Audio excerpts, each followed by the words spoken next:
Want to reach Night Talks Radio? That's easy. Simply dial 1-507-384-9390.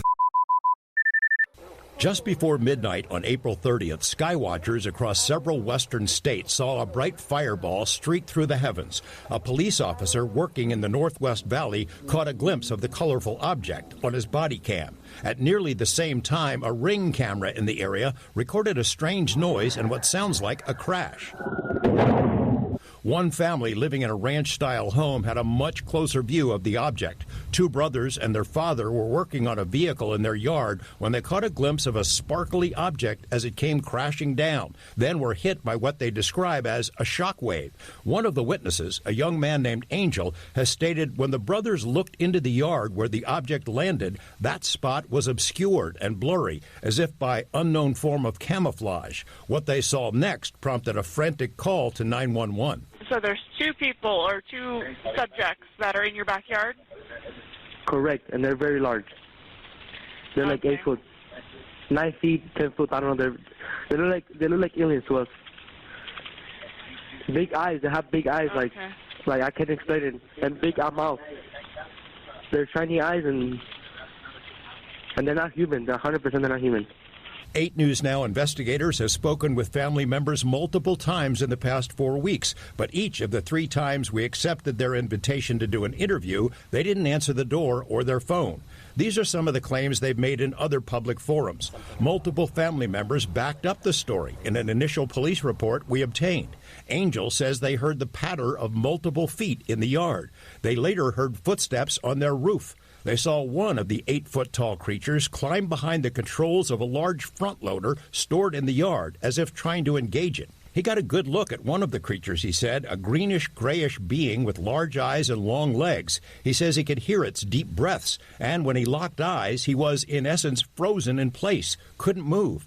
In the middle of the yard, where the object had crashed, then vanished, a circular impression was left in the soil. Okay, where is this on your property? Metro sources say the police dispatcher initially wondered whether to send a crisis intervention team to help the troubled witness, but then took the incident seriously.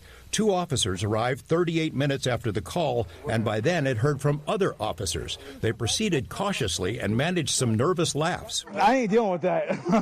A few days later, the family says, 2 Metro sergeants returned to the scene to ask follow-up questions. The family says they also saw men in suits and sunglasses driving in a car with government plates cruising slowly past the house in the following days. Nellis and Creech have denied any interest or involvement with the incident. Metro has indicated they believe the family that something crashed in their yard. But what? Do we know if there's even any video of this incident? Yes and no. So there's a surveillance camera in the backyard. The property owner keeps that because he's got a lot of expensive equipment there. What we were told is that at the moment this thing comes down and crash, this camera went out, and it was out for a couple of minutes. When it came back on, the object was gone, but the circle was there. We've been told by Angel in multiple phone conversations that he shot video of the creatures.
started to feel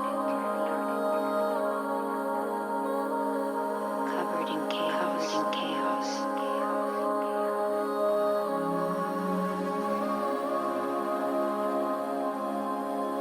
And it was somewhere then. Don't look at me.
Work hard, get dough.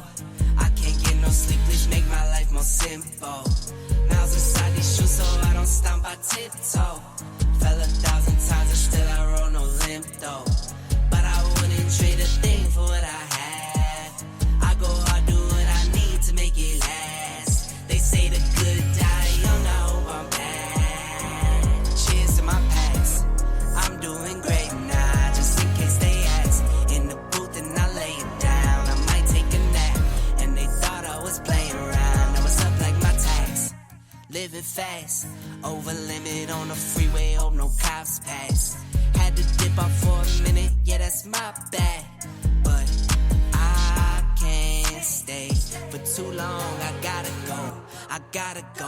I grab my bag and hit the dash, yeah adios. I drop the clutch and slam the gas, and it's vamonos. If you're not first then you're in last, Ricky Bobby quote, you gotta know. Work hard, get dough. Streaming to you live from Spreaker.com and somewhere deep in the great upper Midwest. If you're ready for a ride, you can call NTR anytime by dialing the nationwide caller line at 1-507-384-9390. First-time callers can reach Night Talks Radio at 1-507-307-4424. Text Daniel and NTR exclusively at 1-218-689-7126. Now, from somewhere in the great upper Midwest, here's your hosts, Daniel Brewer and Jennifer Gregerson. Work hard, get dough. I can't get no sleep, please make my life more simple. Miles inside these shoes so I don't stomp by tiptoe. Fell 1,000 times and still I roll no limp though. Saturday night from the great upper Midwest. This is another edition of NTRN Daily. Alongside me, as always, the beautiful, the wonderful, the intelligent co-host Jennifer Gregerson. Jennifer, how are you? I am doing good. I mean, it's a beautiful day outside, 66 beautiful degrees. Evening. Beautiful evening, excuse me. it's going to be a busy one for us. After this, I believe we have Joe Chase coming on after this daily too tonight. So. We've essentially stacked the decks We against have. us, as if it wasn't hard enough. We're just like, fuck it, let's schedule a show immediately after another show. But you know what? Everybody loves Joe Chase, and Everybody does love Joe Chase. is so patient with us and is ready He to is. go, so I'm sure he would wait any amount of time to come As on. a matter of fact, I think Joe Chase is like the most patient human being on the planet. Yes, he is. So, yes. I had a conversation with him, and you told me that he doesn't really speak that much and stuff like that, but ever since he's been on our show, I could tell he's kind of lightened up a lot, and stuff like that towards people. When I first started speaking to him, I thought he was the type of person that was, he had a lot of knowledge to talk about, to give, to tell people.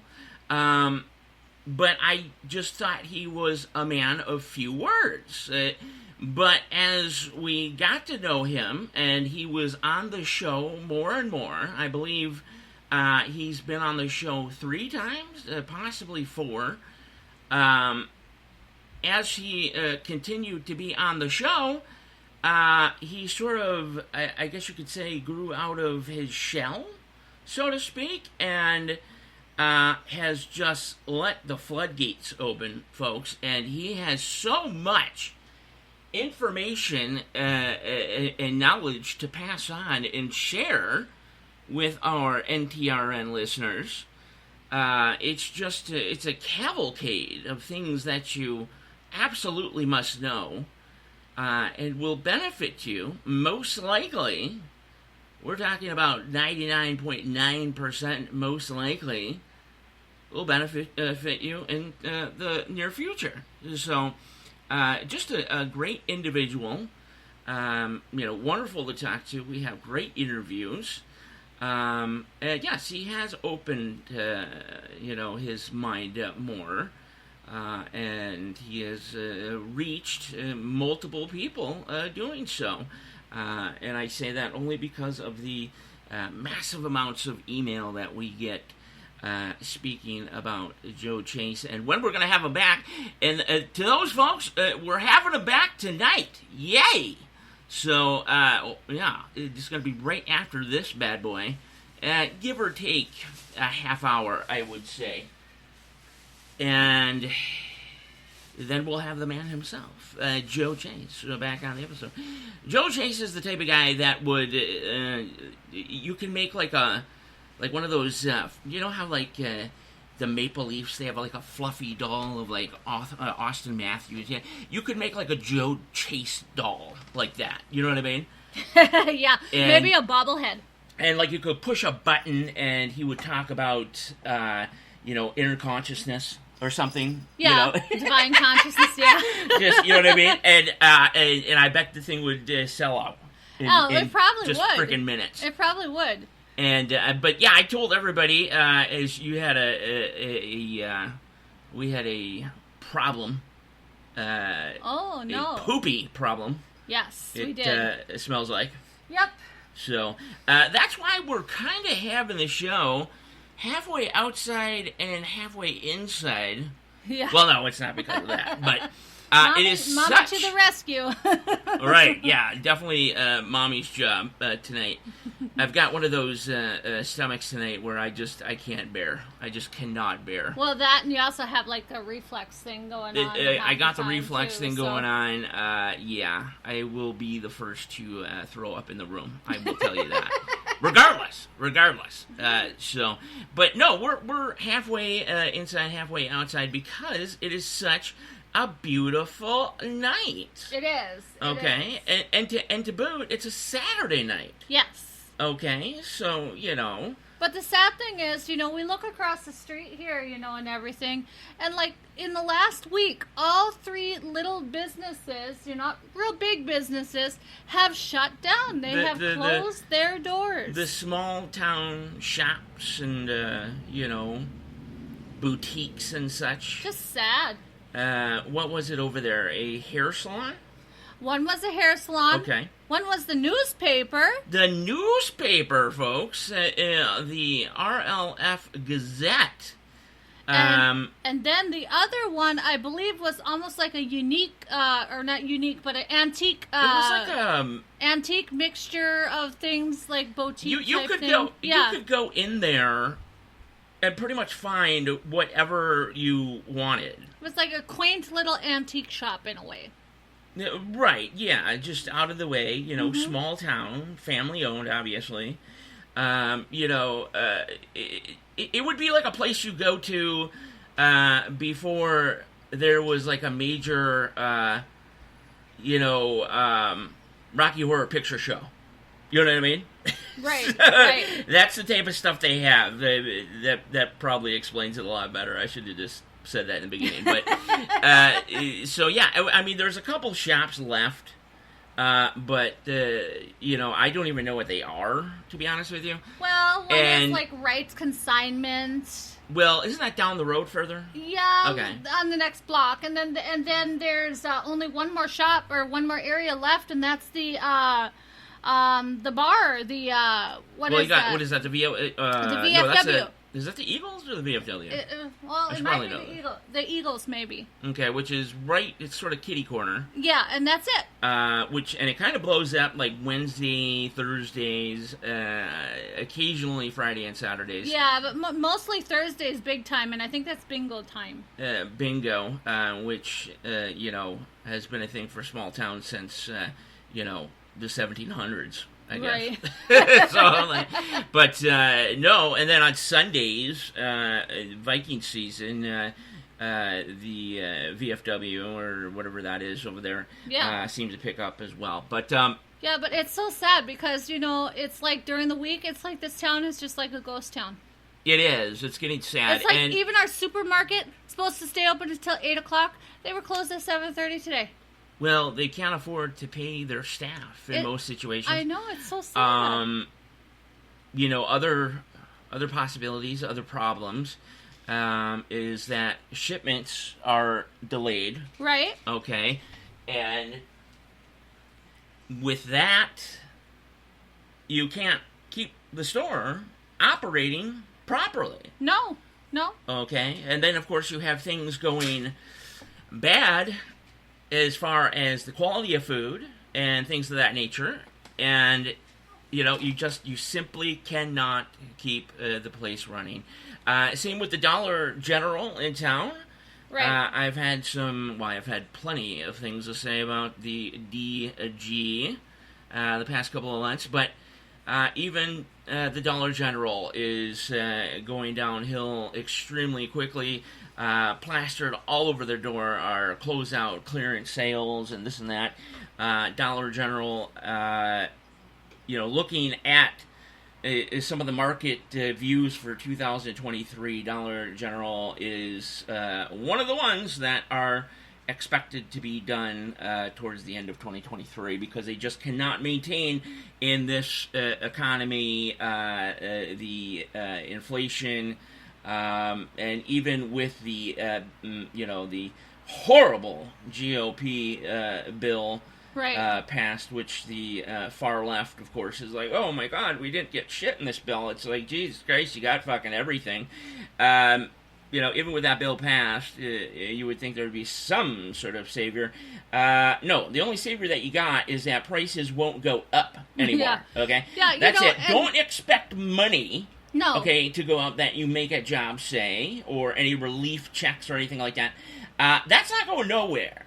Right. Okay, and the way things are now, when you purchase them in stores, like the Dollar General and things like that, they're not going down, but they're not going up either. So you're caught in this fucked up reality until 2024. It's almost like a web. You're trapped in this web of you are not making enough money. You still won't be able to afford shit. Bills will still be extraordinarily high. Cost of living, those type of things. And nothing is going to be done to help you. No. So, again, the far left is doing exactly what they wanted to do, and that is eliminate the middle class and the upper-lower class. They're doing a perfect job at it. People cannot sustain, for example, social services, if people need help, okay, with bills or rent and things like that. $740 when it comes down to it. Folks, you can't even pay rent. No. With that amount of money. No, actually, there's residents in Fargo right now that are having trouble paying their rent. Well, yes, and it's not just Fargo. No. It is multiple places across the country. Right. And it's only going to get worse. Something has to happen, okay, because of this attempted elimination of the middle class, or the homeless population is just going to grow, 10 times over, okay? Yeah. And we're talking about people from, say, 8 to 10 years ago that were top-notch, even, say, upper middle class, bringing in the bucks, able to provide, able to pay rent, able to put food on the table, right. And not needing assistance from the state.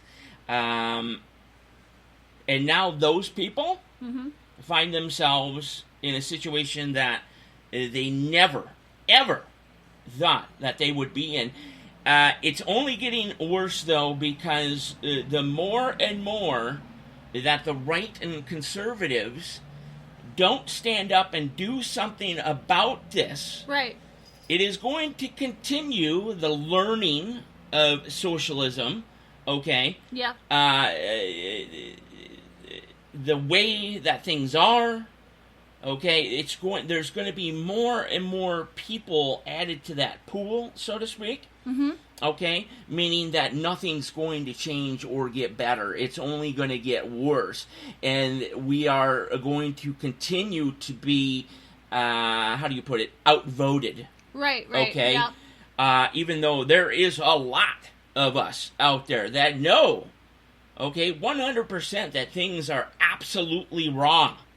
Okay, that this country has turned socialist. Yeah. Okay, is on a very bad path. But it's going to take many, many years to get it back to exactly. It's going to take many, many years to get us back on some sort of even keel. Okay, we're looking at maybe even 8 to 10 years.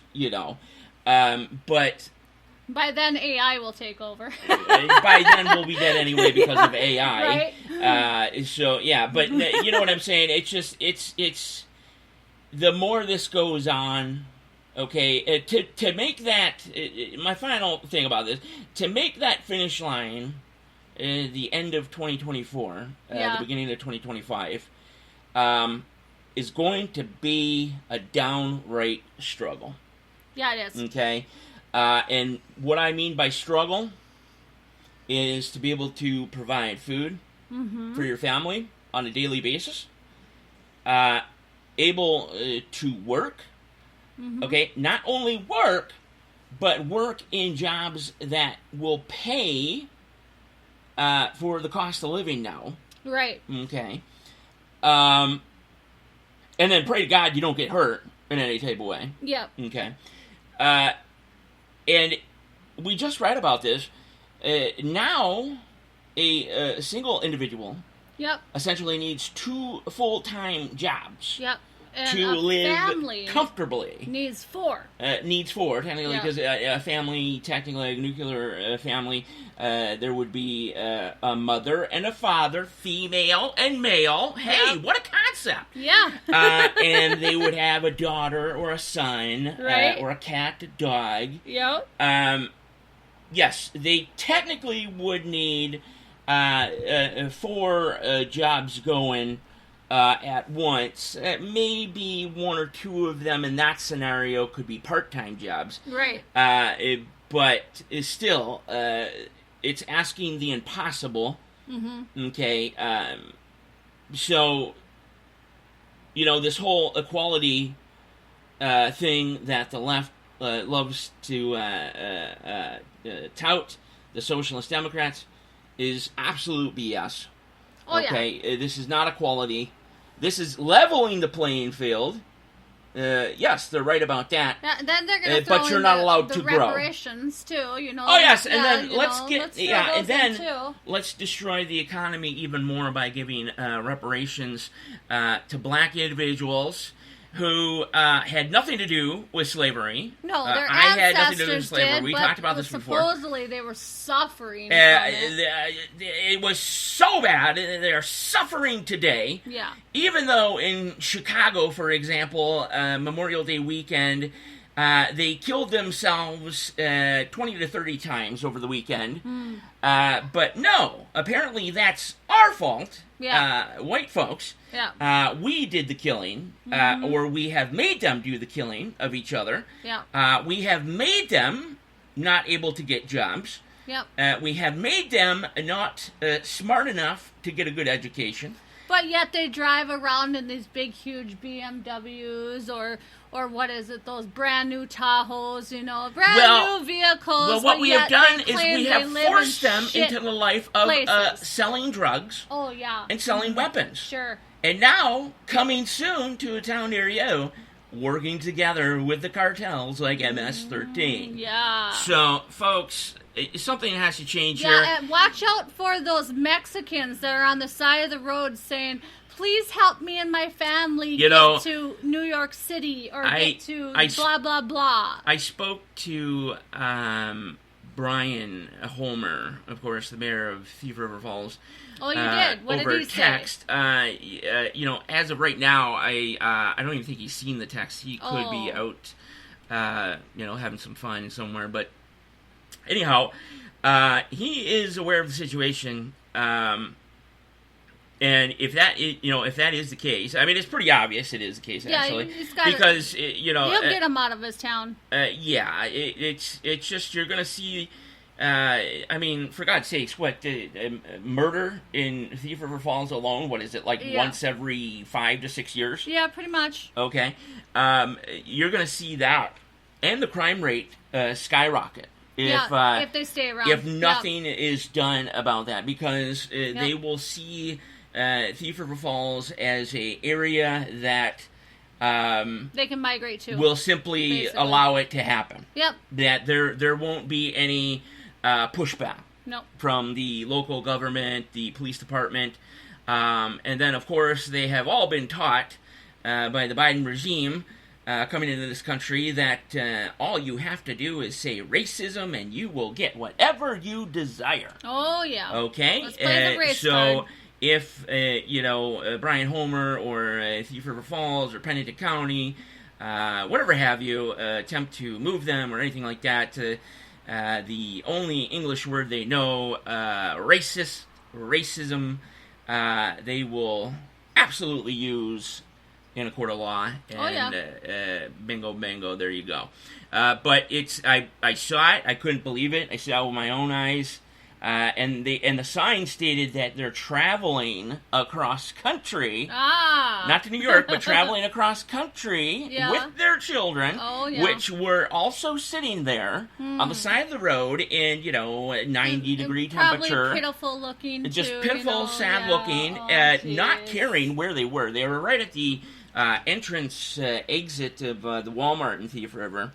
Okay, and. Just like your classic homeless person, except with more pizzazz, boldness, just stepping right to your vehicle, just like, hey, look at this sign. Like, you gonna give me money or what? Are you gonna give me a ride? It also said rides. Oh no. So I gotta look at the Minnesota rules here and laws and statutes, but I believe hitchhiking is against the law. No, it might be. I'm going to be sure. looking at that. Yeah, we'll look into that. But yeah, that's how multiple American citizens have died, giving rights to these individuals. Oh yeah, I believe it. Amongst much, much more. But we'll have more on that coming up a little bit later in the show. We have so much to talk about, so much news, and of course, Jennifer Gregerson, you got some astronomical shit. I do, but look at that cat over there. He's just giving me those evil stares. Our mascot, our NTRN mascot. Yeah. We got to get a picture of him and set it up there for everyone. Well, He doesn't move much. No, he doesn't. Not a whole lot. So we'll get a good picture for you guys. Occasionally, he gets the whiff of the fresh air, like today. Yeah. And if you give him catnip at the same time, he'll be interested for about 10 minutes with the world outside. Yeah, but he was keeping my seat warm for a little while this afternoon. Yes, he was. And he is definitely big enough to do that. So... Yeah, but he'll go on a weight loss plan sooner or later. Hopefully. Yeah, hopefully. But all right. So yeah, astronomical insights coming up, and what do we got for that?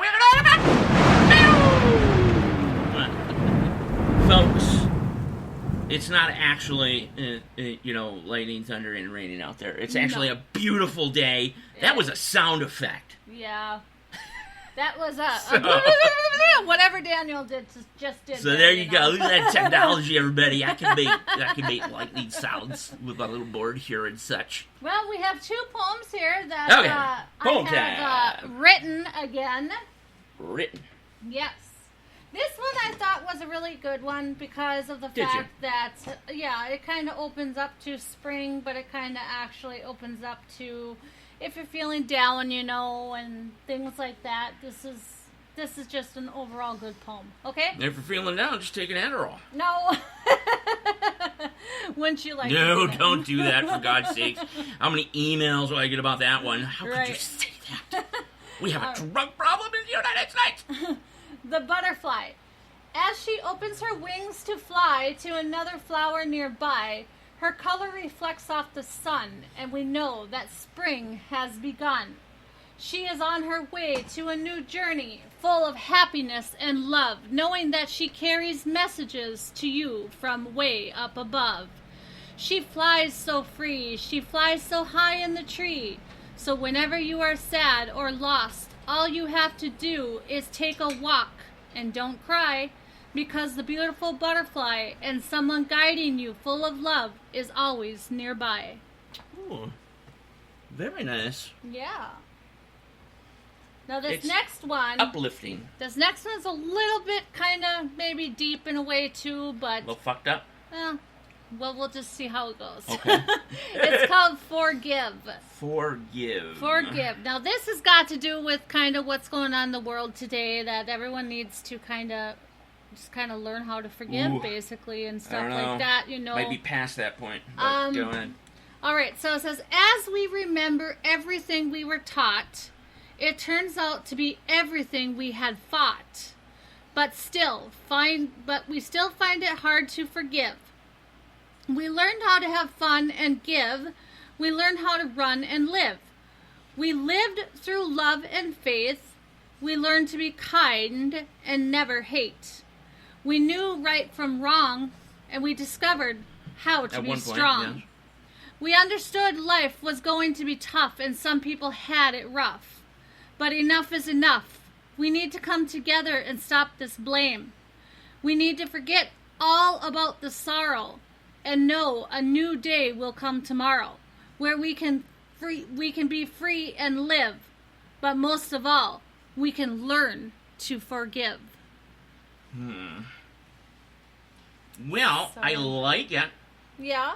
I like what you're trying to say there, but... I don't know if it's going to happen, but I'm just saying that we need to learn to forgive. Mostly it kind of pertains to maybe... I would think like forgive thy neighbor type stuff. Yeah, more personal. But also, it's like, okay, forgive this racism crap. Forgive everything. Forgive this war. Forgive the fighting. Forgive everything. It's a wishful poem. It is. It is a wishful poem. Like I said, I know exactly where you're coming from. Right. Where you're trying to get to with that. But, the far left, the socialist Democrats. Right. I'm sorry, you're not forgiven for what you've done to this country. No. To the citizens of this country. You have destroyed this country, the United States. You're attempting to destroy other countries as well. You have gotten us in a war that we should not be in. Well, yes, but that we're on the brink of where you cannot turn back. Right. Okay. So it's, and then of course the elimination of the middle class. It's just, we had mentioned it earlier. It's going to take so long to get back to normal. It is. The way things were, say, prior, But 2015. Do two wrongs make a right? Two wrongs don't make a right. Right. But I'm sorry, guys, and I'm looking directly at people like Hillary. Yeah. The Schumers, the Pelosi's, the AOC's, the Bidens, the Obamas. Right. I'm looking directly at you. No. You're gonna fucking hang. No. Okay? It For is, what it you is, did it to is this very, country, very hard to the forgive. people, the military, okay? Yeah. And then working with a foreign adversary, Right. one of our biggest enemies, in doing so. Yeah. It's hard to forgive. I'm not saying they don't need to come to justice, but what I'm saying is that, we can't keep all the hatred in us. Every one of us keep the hatred in us, or this world will never heal itself. No, you know what I mean? like I said, I totally understand that. I like I said, I know where you're trying to go with this. Right. But okay, let's go to reality. Like Eminem says, snap back to reality. Yeah. Well, okay. Yeah. There's just some things that you cannot forgive. Yeah. Okay. Well, I understand that. You just can't. Yeah. You may have that desire inside of you. Mm-hmm. Okay. You may think it. You may want it. Mm-hmm. But you simply cannot. I know how kind-hearted, okay, and full of joy and happiness that you are. Mm-hmm. But even for you, could you look at yourself in the mirror if you forgave, what AOC, Hillary, Obama, those guys did, not only to us and this country, but let's specifically talk about Hillary, for example, and Benghazi. No, I'm not saying... Could you seriously speak and say, I forgive you? No, I'm not saying forgive. I mean, justice needs to be done about that. But I'm just saying... Well, absolutely. I'm just saying that we need to... I can't forgive a person who is pure not have evil. so much hate. But Okay, with mean? you saying that, I can't forgive a person who is pure evil, though. They will continue to do evil things. Okay, you may forgive them. Right. It doesn't mean two flying fucks to them, though. Yeah. They'll just turn right back around and fuck you over. Yeah. Yeah. So there's some situations. Yeah, there's some situations where you can try and forgive. Yeah. There are, and I think those situations in 2023 are more personal. And when I say personal, more like your neighbors or the store owner down the road. Things like that. Yeah. But people like Putin, for example. Yeah. Right. For what he's doing to my extremely good friend in Moscow. Yeah. Okay. Also the people of Ukraine, which, my friend in Moscow has relatives, family members in Ukraine. To which he hasn't even spoken to since near the beginning of this whole thing. Right. I can't forgive that.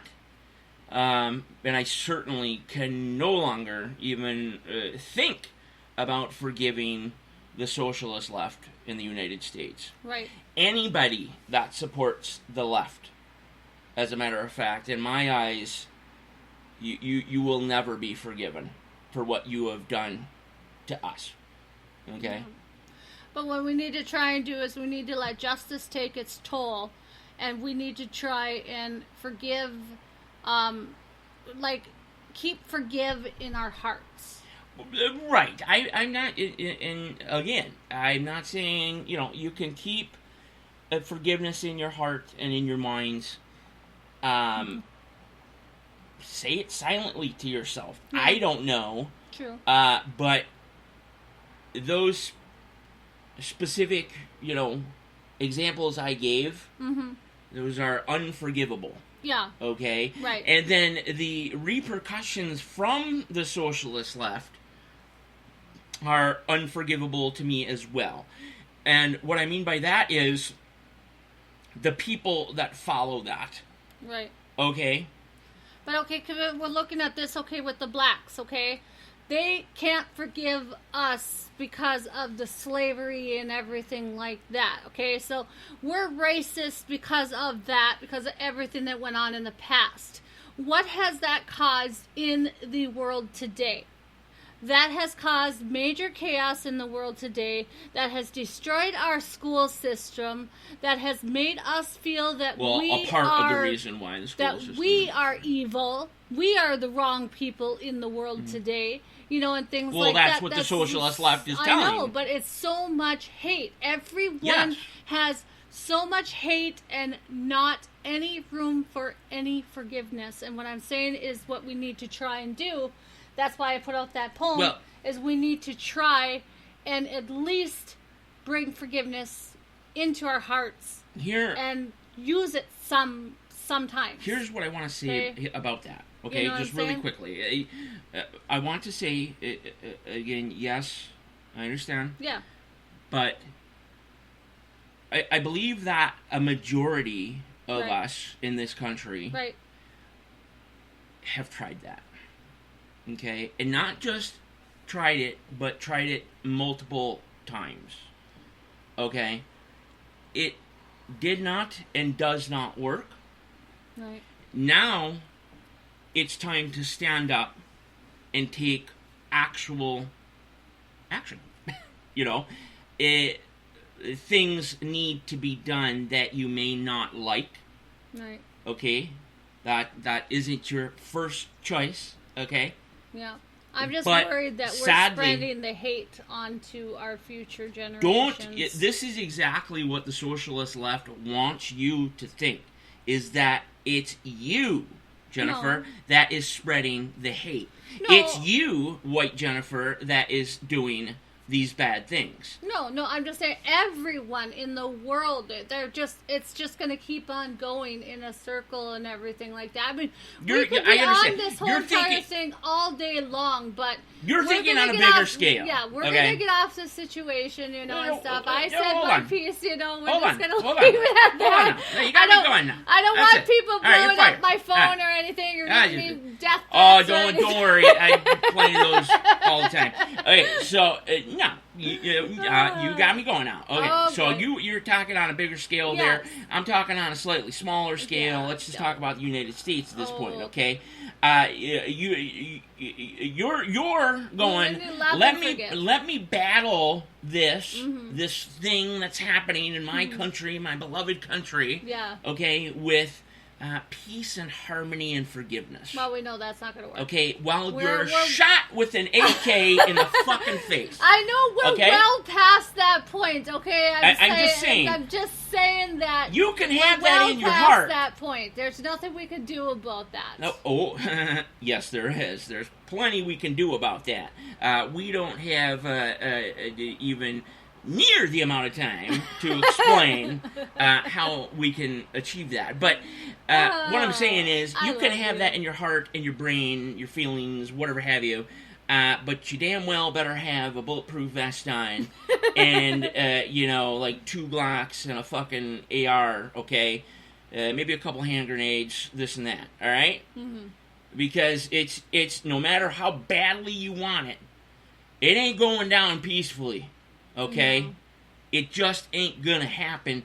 And unbelievable to me, I mean, I know that conservatives for a long time knew what was going on. Right. But finally, in 2023, at the end of 2022, they're starting to stand up finally. Yeah. Calling out, places like Target, Oh, yeah. Bud Light, but they call it, it's literally called Bud Lighting now. And it is, calling these places out for the transgender, okay? Celebrating mental illness, Right. okay? They're calling these places out, because people, if they would know about that, are probably not going to shop at those places. Okay? At no one point am I going to tell my daughter, by the way, if you want to be a dude, you can do that if you want. You know what I mean? Like, I'm just, no. No. That's not going to fucking happen. And people that support that and push that, they need to be exposed. Yeah. Okay? They need to be shut down. Right. And it needs to start happening fast. Okay? Right. Look at what happened to Target, for example. Look at how much money they lost in just like a week and a half, which is wonderful. But more and more companies now are coming out, are being exposed. And this needs to continue to happen. This is only the tip of the iceberg, folks. Okay? But, you spoke about this before. Civil War. Okay? Yeah. Now, you also need to pray that we don't die in nuclear war. Okay, first and foremost. Or some tragic event like an asteroid, or fucking aliens landing in your backyard, which we'll talk about next hour. If you can get by those two things, okay, Civil War, okay, is almost an inevitability now. Yeah. Okay? You're going to have to fight this one out, because it ain't going to work any other way. Right. Okay? Yeah, I know. So, okay, I've said my piece for this. It's a wishful poem, okay? It's a wishful poem. You got me fucking going. I bet right now. And tomorrow, who knows? I may have a poem of a broken shield or something, or it's just whatever comes to my mind. These poems. Broken shield. Yeah, a broken shield. Like, what the fuck does that even mean? Well, you have to. After find that out. whole rant, you say that. You'll I'm have joking. to find out. You just never know. Never know. You know what? Your poems are amazing. I love them. But that one got me going. Oh, well, I'm so sorry. All right, I'm do gonna what you need to do. Horoscopes. All right, here we go. So here's the horoscopes for today. Aries, you will come with some sharp conclusions and strategies today. You can make excellent progress on a career and money-making ideas. This afternoon is a good time to explore different ways of building your self-esteem or earning potential. As for tonight, embrace the chance to contemplate Wait. and Hold on. process recent events. Was that Aries? That was Aries. Sorry, I had to check on a little one. We have like this little person that lives in our home, and you got to check on him every once in a while. Was mine good? Well, I don't know. You want me to say it one more time? Fuck, no, just move on. Just say it was good. Well, it just says that you can make excellent progress on a career and money-making ideas today. Absolutely, I do that every day. Okay, move on. Taurus, you'll be resourceful today and connect with someone on a mental level. Relationship can benefit from an agreement or compromise too.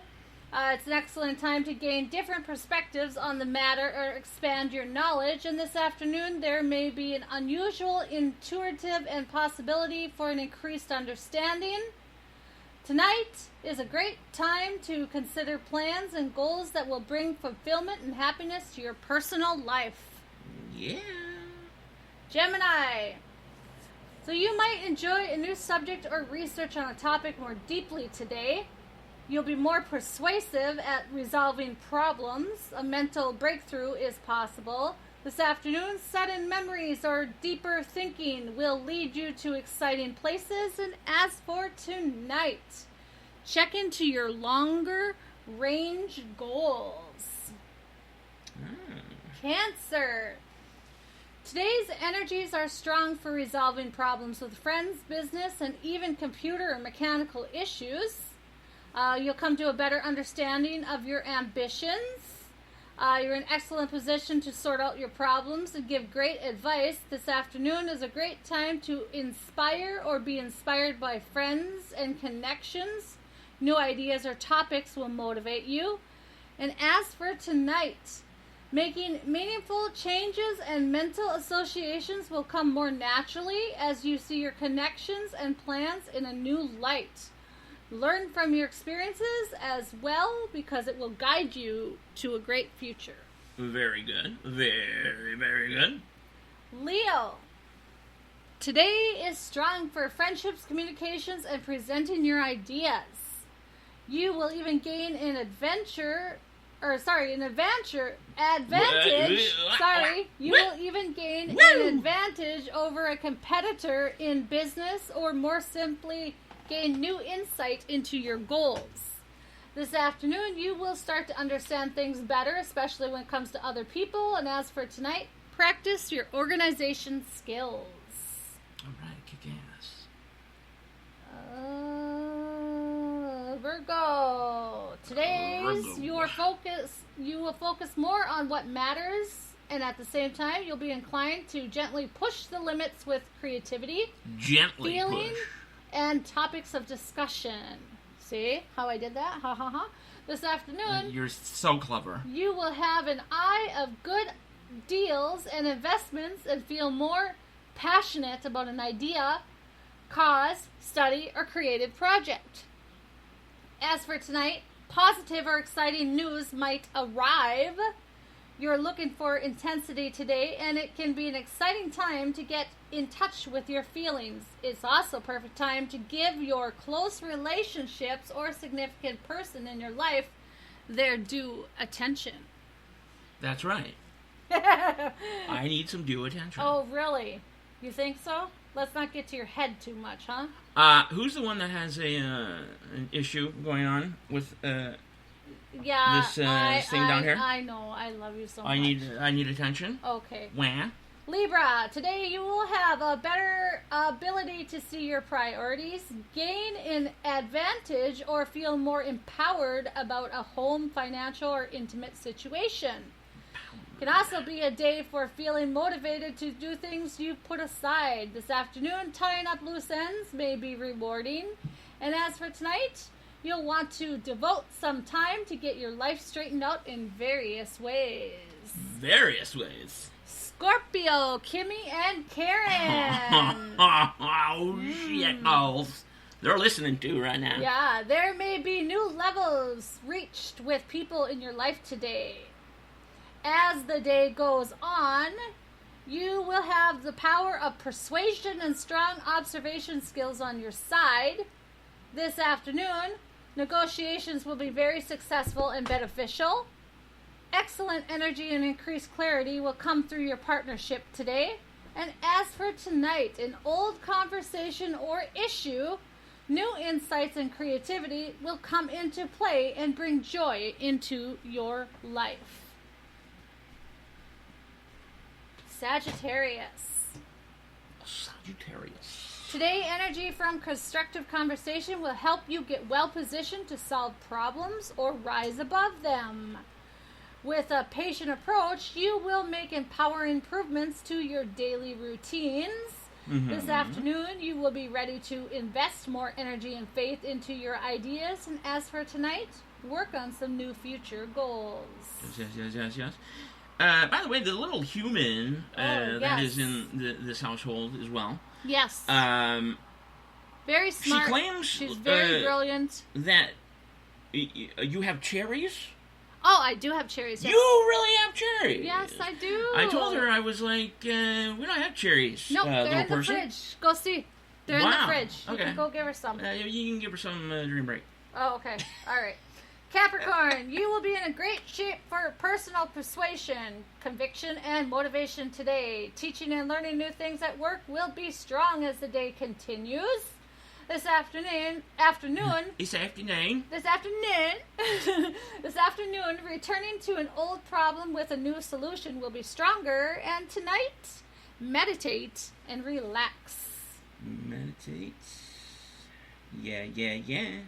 Aquarius, you will gain new insight into your motivations and desires today. Conversations may quickly turn intimate, deep, and meaningful at work. Ooh. This afternoon, there will be vivid memories, important discoveries, and solutions to problems on a domestic front. Yeah. Discussions can help you strengthen bonds and plans with your loved ones. And as for tonight, work on your communication skills with your loved one. Very good. You got like 1 minute. And Pisces. The moon in your sign brings energy to your life. Desire to bring a new start to your project.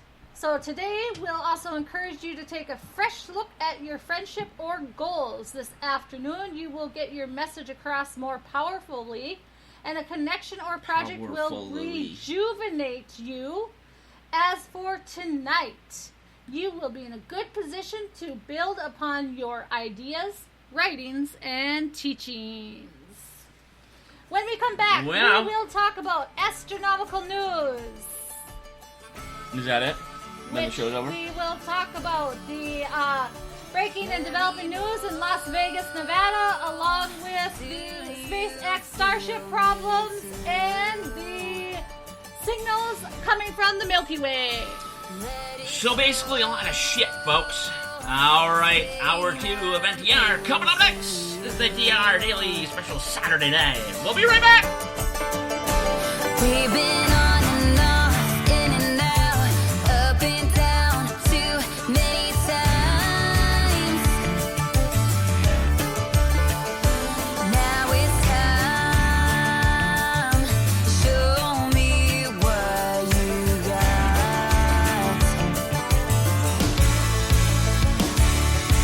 Some say that it's the little things. I say that it's a big old ring. Anything to hear you say I do. It ain't the way that you see me. It ain't the way that you kiss. It ain't the way that you please me.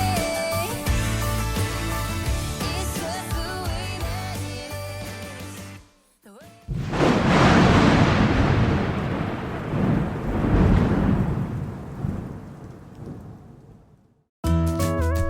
Hey, what's up, everybody? This is Chris from the White House, and you're listening to NTRN, the fastest growing all-topic conservative broadcast in the great upper Midwest, as well as the Great Lakes region. Stay dialed in. More NTRN is just ahead.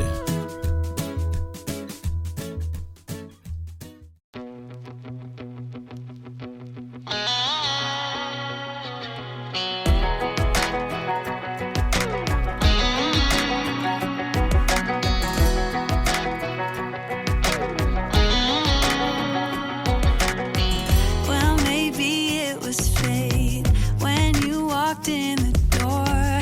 I could have sworn I've seen your face before. So glad that you said hi, 'cause I was way too shy.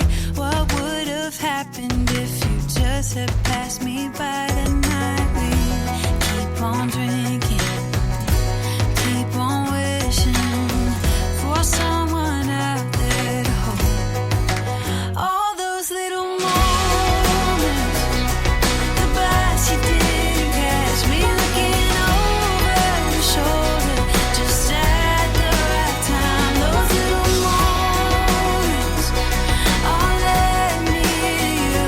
Only God knew about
Streaming to you live from Spreaker.com and somewhere deep in the great upper Midwest. If you're ready for a ride, you can call NTR anytime by dialing the nationwide caller line at 1-507-384-9390. First-time callers can reach Night Talks Radio at 1-507-307-4424. Text Daniel and NTR exclusively at 1-218-689-7126. Now, from somewhere in the great upper Midwest, here's your hosts, Daniel Brewer and Jennifer Gregerson. When you're down on your luck, you can make it without love. So every year, the Madden NFL football game predicts the upcoming season in terms of who wins the playoffs and the Super Bowl. So they did their 23-24 NFL playoffs. Sports. You'll be happy about this, Jennifer. Oh, really? Yeah. So my friends back home in the Detroit area, you'll also be happy. So let's start things off, okay, in the NFC. Okay. It has the, in the wild card round, the Lions, the Detroit Lions, the Motor City Kitties. Oh, boy. Defeating the Chicago Bears, the Bears. 17-5. Woohoo! Okay. Then it has the Philadelphia Eagles and the Dallas Cowboys. Dallas wins that one 35-28. Oh. And lastly, we have the Atlanta Falcons and the Seattle Seahawks. The Falcons pull that one off 24-17. Then we have the divisional round. Oh, yeah. Okay, which will pit the 49ers against the Dallas Cowboys. The 49ers win that one 31-17. Ooh. And then we go to the other divisional game. Yeah.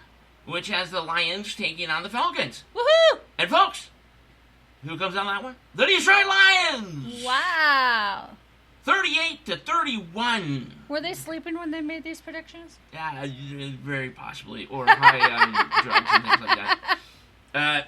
So 38-31. The Lions moving on. So we go to the NFC Championship game. Here's where the fun for the Lions fans drops out. But still, if this were to be true, this would just be an amazing season for the Detroit Lions, and would just build on for the next season after. But the 49ers and Lions in the NFC Championship, the 49ers unfortunately beat the Lions 31-8 to move on to the Super Bowl. Yep. Now we go to the AFC. Woo! Okay, wild card round. Yep. We got the Jacksonville Jaguars and the New York Jets. Oh. 37-20. Jags moving on. Oh, okay. Now, your squad. Oh, yes. Your wonderful Patrick Mahomes. Patrick Mahomes. Rematch time. Woohoo! Kansas City taking on the Cincinnati Bengals. Oh. Kansas City outlast the Bengals 35-28. Woohoo! Then the last wild card matchup pits the Buffalo Bills and the Cleveland Browns. The Bills move on, winning 42-31. Now we move on to the AFC divisional round. Yeah. Which has the Baltimore Ravens and the Buffalo Bills. Who's going to win? Bills. By 3 points, 17-14. So they now move on to the AFC Championship. Ooh. And on the other side, it's the Jacksonville Jaguars and the Kansas City Chiefs. Once again, Mahomes. Yahoma ends up winning that game 28-13, sending the Jags packing. And now we have an AFC Championship matchup between the Kansas City Chiefs and the Buffalo Bills. Who do you think's going to pull it off? Kansas City all the way, baby. You are correct. Woohoo! 28-17. Josh Allen goes down in a ball of fire. Oh my God, I'm on fire. Woo! Man! Super Bowl time. I'm sweating Super Bowl. over here. I'm hot. Here we go. Oh, who's going to win? 49ers and the Kansas City Chiefs. Woo! Who do you think does it? Kansas City Chiefs. You are correct. Woohoo! The Kansas City Chiefs defeat the San Francisco 49ers 37-24, taking the 2023-24 NFL Super Bowl Man, I can't do it championship, anymore. y'all. Woo! I'm going to pass out. Woo! Woohoo! So homies. there Woo-hoo. we go. And that's how you kick off hour 2 of an NTRN Daily. Yeah, woo! I'm going to pass out, man. I need some ice over here. Woo! Oh, God. Are you thinking about Patrick? Jeez. Hey, he is a good player, okay? Yeah, he's a good I player, don't think right? of it that way, okay? I go by know, who's the players you and really stuff are like that. smart. I am actually thinking of you in those tights, you know. Yeah, see right. you running around the field, you know. Yeah, in as those soon as tight, I like bent this, over, people see a lot more than they asked Bend for. over and split right in half. Yeah. I love you. What do you got? I know we still got some leftover stuff from the first hour, so let's dive right on into that. All right, so we have some astronomical news, and it's breaking and developing news in Las Vegas, Nevada. Oh, this is now, if you heard the beginning of the show, and George Knapp from Coast to Coast AM, and of Yes. course, the news channel out there in Vegas. What is that channel? I keep forgetting. It was Channel 5, was there, or something like that? I believe it's Channel 5. I'll double check on that. I should absolutely know that, by the way. But if you heard in the beginning of the show, we played that whole clip. So April 30th, whilst all this debris was pelting Earth, Yep. Virtually around the globe, pieces of which landed in somebody's backyard in Vegas, and I'll let you take it over from here. So, actually, before that, over the last 3 months, there has been heavy sightings. Oh, yeah. It's over been a lot. 800 sightings so far. 800. Sounds like a plan for an invasion. Yeah, I don't know. But one has everyone talking, and it's the incident that happened 1 month ago when a local resident from Las Vegas had an unexpected 8 to 10 foot visitor. Yes, 8 to 10 foot visitor with big dark eyes fall from the sky and crash in his backyard. Yay. The resident Angel and his family made the 911 call, and they didn't know their world would be turned upside down. After the police investigated it, the next day some men in black appeared at their door. Now things are in limbo. Men in black. So because the cover-up is just starting to happen, and it's things just the tip have of the iceberg. disappeared. Tip of the Except iceberg. the only thing they could not make disappear is the circular imprint in the ground. Now, the situation gets a little bit more hectic, interesting, I would say, when George Knapp starts investigating into it. Oh, if George along Knapp with starts the investigating, possible watch out. vision issue that they were having when they mentioned in the video that they were having issues with the surveillance camera, and actually when Now- Angel saw the alien, I would make- he like- was frozen still. I would like to make this very clear, really quick. Yeah. George Knapp did not point out No. this fact, but It was in the video. A contributing correspondence for NTRN, Eric McMichael, had brought this up, Yep. that it could be what they were seeing, this blurriness in the backyard when Yep. they went to look before they actually saw the aliens moving out of that direction. Yep. Could have been some sort of, camouflage, stealth Yep. camouflage, Yep. that has been rumored for quite a while to be out there, and being used on U.S. military aircraft. Yeah. Okay, but this obviously takes it to a whole nother level. Right. Well, Okay. see, if the alien had this stealth equipment themselves too, right, to cause him to freeze, you know, so they could get away, you know, and stuff like that, you know. True. My daughter was saying, she goes, I'd be scared to death, you know, and stuff. Well, you got to think about it, you know. Okay, what do you think the alien thinks about when they see us? They're probably even more scared because they don't know what the fuck they're looking at. Well, you know, with me, you know? I got to step in and say, well, you know, who knows? They could be like, we're just going to kill all you guys. Like, we're not afraid of you at all. But then in other situations, they might be, okay, yeah, we're just as scared as you. That may be why they run away. Because they don't know what the hell they're looking at, you know, and they're just as scared and confused as us. And so what you're saying is that they could have a mechanism when you make contact with them that actually literally does freeze you in place. Like, yeah, so they can get away. So the whole saying, like, you were frozen with fear, like, is literally true. Yeah, frozen with fear, frozen in time. Yeah. Okay. Yep, exactly. So, NTRN News will continue following this story, and we'll keep you informed as more information becomes available. Well, the thing is about that, too, is that, so George Knapp had informed us that the Angel individual, his name is Angel, supposedly has a cell phone image of the whole thing. Yeah. Okay. But he hasn't shown anyone that they know of and everything like that. And, you know, the reason for that, and of course, the whole privacy thing that you hear in the beginning of the show, and then all you have to do is look this up as well, the actual video, first off, everybody's being taped, okay? At first, I thought some faces were blurred. They weren't. No. Okay, everything was all clear, okay? The actual owners of that construction yard and home literally tell the police officers, hey, do you want to go check out the backyard? Right.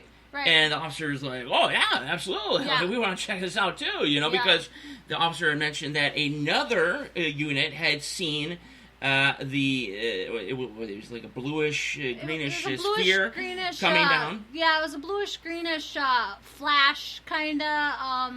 Like almost a like meteor, if you're having like a meteor or comet or something come down off the sky. So makes you wonder if the ones they're seeing in Australia are actually meteorites, like you know they what say I mean? They are. People are saying they're still looking Eric, for that debris and they haven't found it yet. So, right. Well, it's because they may be invisible. You can't see them. But our good buddy Eric, contributing to the show, had mentioned that, you know, think of the movie Signs. Yeah. For example, something similar to that effect. Yeah. Okay. Even going as far as, you know, all the shortwavers out there. Has there been any frequency disruptions, odd things going on the past couple of months, 3-4 months? Just out of curiosity. And that's the interesting thing that you're going to talk about, because the next story I have is something very odd that's happening. Oh, great. But I have shortwave, but I have not been listening lately. I've been on, you know, because there's been a ton of stuff going on. But, so, you know, these things that have supposedly crashed Earth, they might not be found because either they're invisible, okay, with this sort of stealth camouflage, or they've been gotten to already, okay, by, you know, the men in black. Right. And then this situation at the yard, they gave them total permission to go back there, and as soon as the gate opens, there's a privacy issue, you can't see anything back there.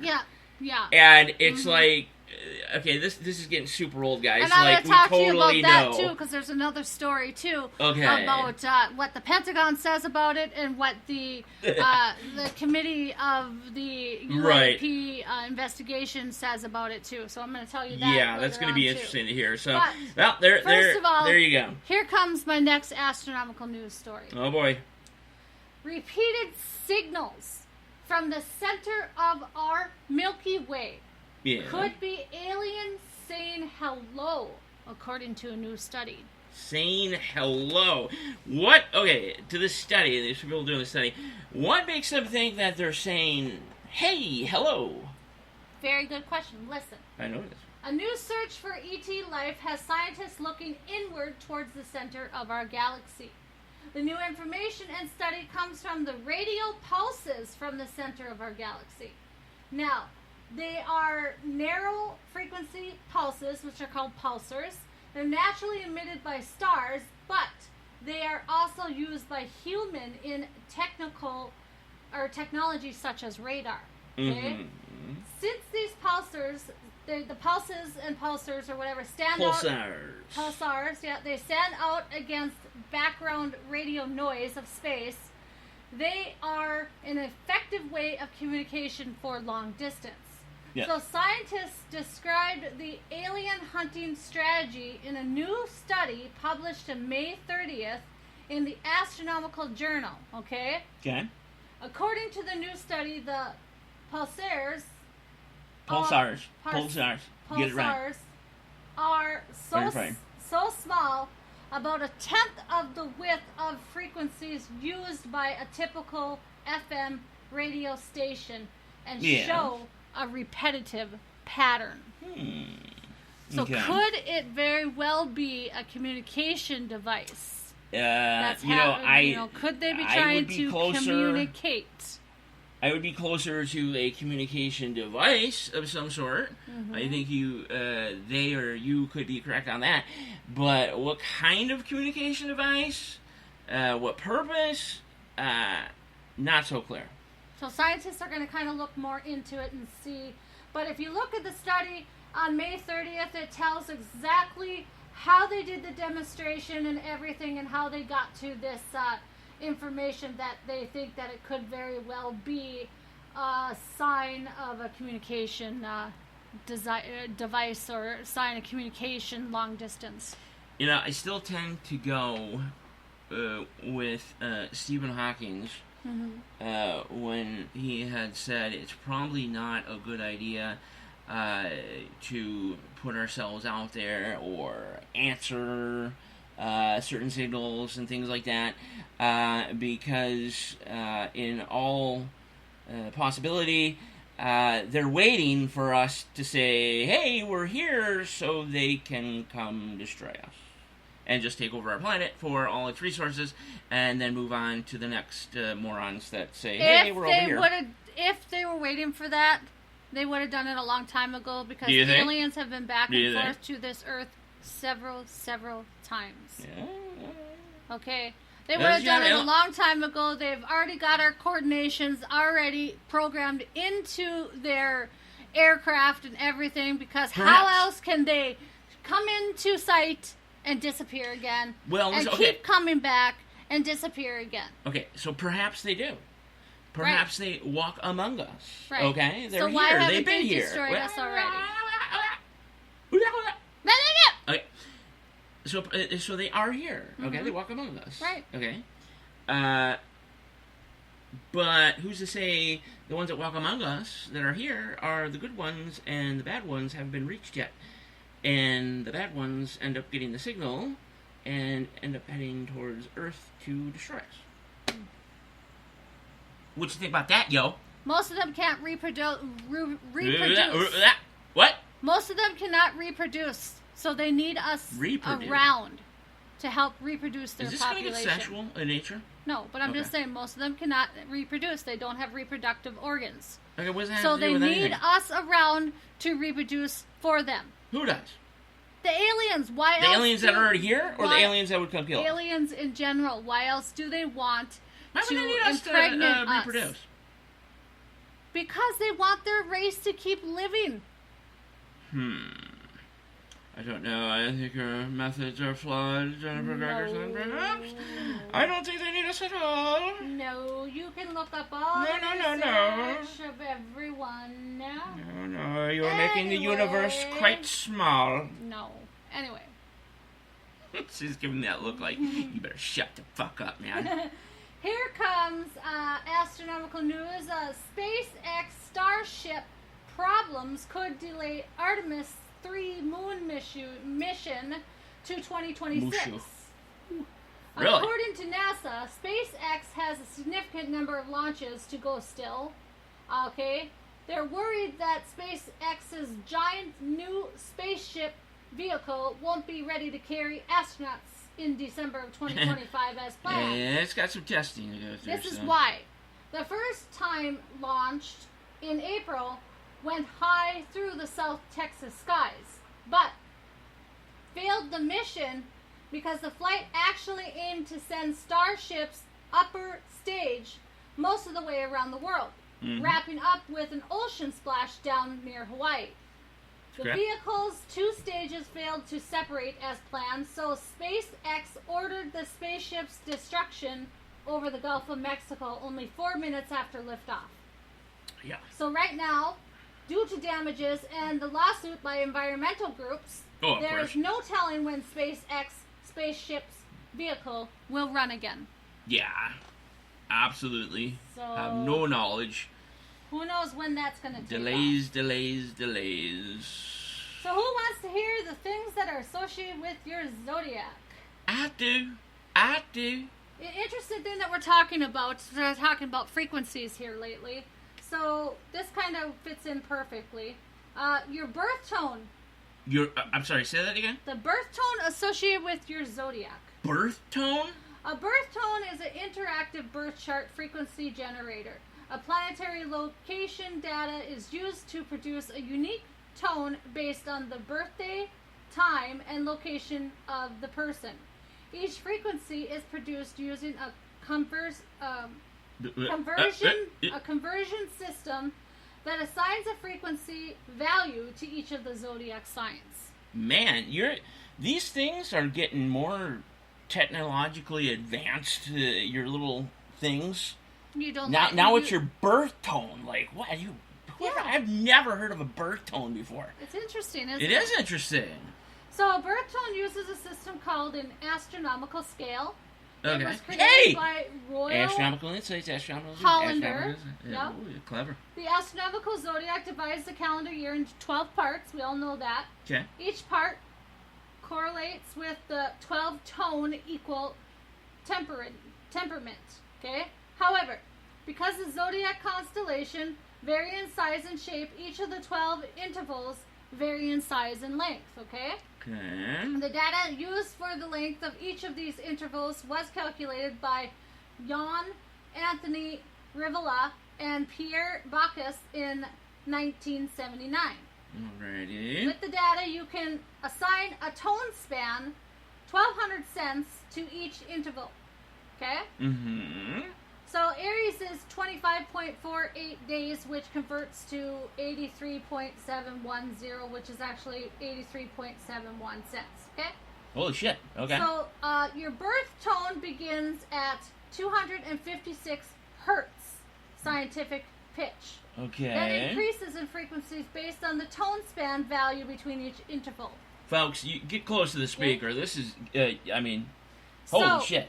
Math Aries, and everything. Aries. What? Your tone is a 256 hertz. Okay. And white noise. White noise. I do happen to have a white nose. Right. White noise. It provides strong vibrations, feeling calm, and gives you a awake and relaxed consciousness. Okay. Taurus. Yours that's is it. That's it? 269 hertz. Really? It alters your melatonin levels. Okay. Gemini. 282 hertz is complete body healing. This is what you're supposed to listen to, okay? Okay. Cancer. 298 hertz. Energy healing and relaxation along with white noise. Leo. 314 hertz provides healing and balance.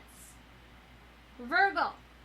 336 hertz gives love and harmony. Also supposed to help with anemia. Really? Libra. 361 hertz helps with heart and sinus issues. Okay. Scorpio. Kimmy and Karen, listen up. Come on. 377 hertz heals tissues, reduces anxiety, and improves circulation. Sagittarius. There you go. 406 hertz is love and healing. Capricorn. 432 hertz decreases stress and anxiety and produces a calming effect. Aquarius. 449 hertz helps release negative feelings in the body And Pisces, a 470 hertz, produces vibrations. Interesting. So explore, dream, and discover. Woo! Here comes the history of the day. History of the day. You know, this is quickly just becoming the absolute best part of the show for me. The history of the day? Yep. Okay, so how about in 1786, a landslide dam on the Dadu River caused by the earthquake 10 days earlier collapses and kills 100,000 people in China. Yikes. 1963, U.S. Equal Pay Act signed into law by President John F. Kennedy. Okay. And magically, we have Art Bell in the background. Apparently, Art Bell is here, haunting us. 1977, Apple Computer ships its first Apple II computers. In 2003, the Spirit rover is launched, beginning NASA's Mars Exploration Rover mission. In 1610 was the first Dutch settlers from New Jersey arrived to colonize Manhattan Island. Okay. 1639 was the first American log cabin at Fort Christina, Wilmington, Delaware. 1652 in Boston, John Hull opens the first mint. John use a hoe.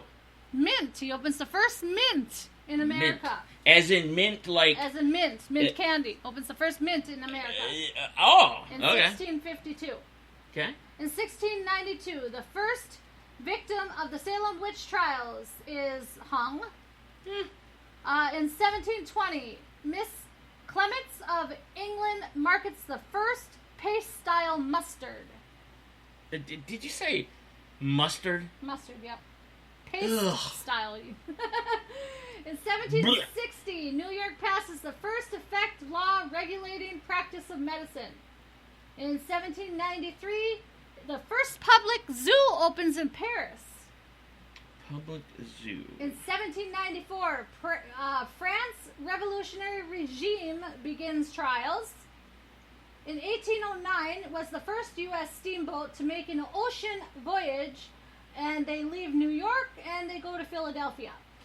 Okay, absolutely scary. Go ahead. In 1829, the first Oxford and Cambridge University boat race takes place, and Oxford wins. Yeah. 1846, Robert Thompson obtains an English patent on a rubber tire. So the tires that we use on our vehicles today? Well, bicycle tire, rubber tires, anywhere. The first English patent was in 1846. Huh. Okay. In 1847, the Chicago Tribune begins publishing. Yes. In 1848 was the first telegraph link between New York City and Chicago. Okay. 1854, the first class of United States Naval Academy students graduate. In 1857, Britain passes an act putting Canada on the decimal currency system. In 1869, Agnes arrives in New Orleans for the first ever shipment of frozen beef. For the first ever shit, I thought you were going to say. No, shipment. The first ever shit took place. 1902 is the patent of the first window envelope. So remember those envelopes that are kind of like a window type thing or whatever? They're granted to H.F. Callahan. Okay. In 1905 was the first forest fire lookout tower. It was placed in Greenville, Maine. Okay. In 1917, the Limburg mine workers' strike was in Netherlands. 1924 was the first political convention broadcast on Radio Republicans at Cleveland. Okay. 1930, Winnipeg Rugby Football Club forms. 1931, Norway occupies East Greenland. 1932 was the first demonstration of artificial lightning In Pittsfield, Massachusetts, 1933, John Dillinger robs his first bank in New Carlisle, Ohio, and he takes $10,600. Jeez. In 1934, USSR and Romania reestablished the diplomatic relations. 1940, Canada declares war on Italy. 1943, Franklin Delano Roosevelt becomes the first U.S. president to visit a foreign country during World War time. In 1943, he signs the withholding tax bill into law. In 1946, the Italian Republic is established. Yeah. In 1947, I didn't know what this was, but Saab produces its first automobile. Did you say Saab? Saab. S-A-A-B? Yeah. Yeah, Saab. Saab. Where's that? I want to make some emails for this one. I believe it's Swedish. It's a top Swedish vehicle company, Saab. Okay. In 1952, U.S. President Harry Truman expresses a desire to nationalize the steel industry. In 1954, KQED TV Channel 9 in San Francisco, California begins broadcasting, which is known as PBS. Speaking of PBS, they were here. Yeah, they were. They were here in Red Lake Falls. They were. If you get a chance to tune into the PBS channel and look at their series called Almanac, they may even mention our name. You will be able to see Red Lake Falls on there. I'm assuming probably give it about maybe I would give it a couple of weeks before production. A couple of weeks to a month or something like that. They just left. They were literally, yeah. Yeah. How about in 1966, Janis Joplin plays her first gig with Big Brother and the Holding Company at Avalon Ballroom in San Francisco, California. Really? In 1966, Mamas and Papas wins the gold record for Monday. In 1972, Elvis Presley records a live album at New York City's Madison Square Garden. Who did? 1972, Elvis Presley. Oh, Elvis Presley. Yeah. Gotcha. In 1973, NASA launches this radio astronomy Explorer 49 into lunar orbit. And in 1984, the U.S. missile shoots down an incoming missile in space for the first time. Well, I suppose that's a good thing. Yeah. Now comes to our news segment called Astronomical News that we get.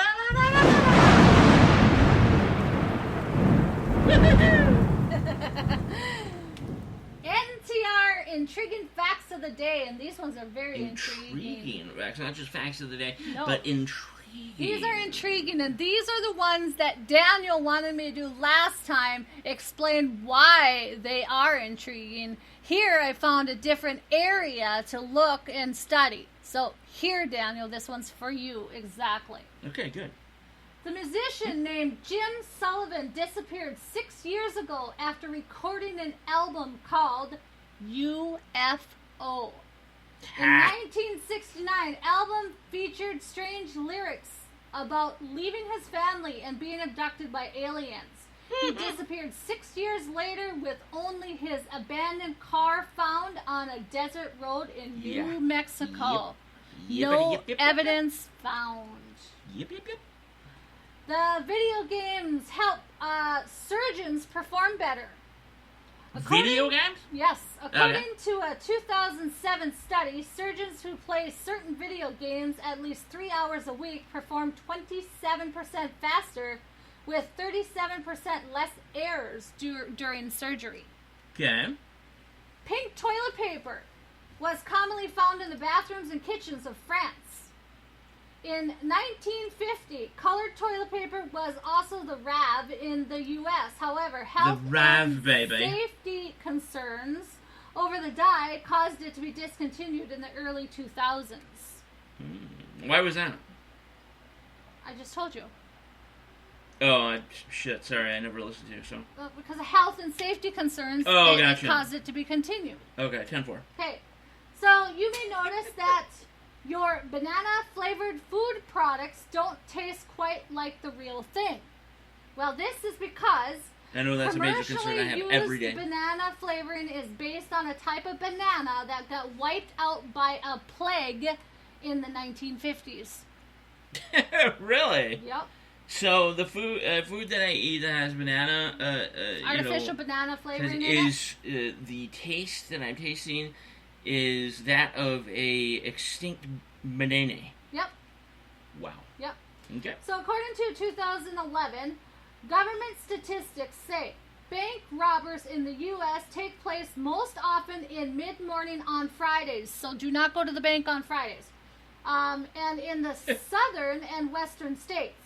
Out of the total stolen U.S. $43 million in 2011, only a measly U.S. $8 million were recovered. Yep. Quick update before you continue on. Mm-hmm. Of course, here at NTRN, we're huge sports. The Florida Panthers, with 2 minutes to go in the third, are down by a goal, 3-2 to Las Vegas Golden Knights. We need Mr. Kachuk to come through, tie this game up. 2 minutes ago, 3-2 Vegas on top of the Panthers. Stanley Cup Finals. Back to you. All right, did you know this? No. Sneezing while traveling at 60 miles per hour makes you close your eyes for 50 feet. In a not-so-fun fact, the few milliseconds you spend sneezing can make you lose track of the distance you travel. No matter how amazing that may be, it is very hazardous for the road. About 2,500 road accidents occur in UK winter due to colds and sneezing. Yikes. Shoe shops used X-ray machines to measure shoe sizes. Way before radiation was fully understood, shoe shops measured your sizes of your feet through X-rays in the 1940s. Yeah. Yep. Is that what they did? Yeah. Okay. So the national animal of Scotland is actually the unicorn. The national animal of Scotland is the unicorn? Yeah. Like, isn't like a weird? rule that it has to be like a real animal or what? Right. Okay, so listen to this. I'm not pulling your leg, okay? The unicorn, the national animal is the unicorn. The unicorn is a Celtic symbol of purity, innocence, masculinity, and power. Considering the fact that people believed there were real for around 2,500 years. That Really? is why the official coat of arms of the United Kingdom features a unicorn.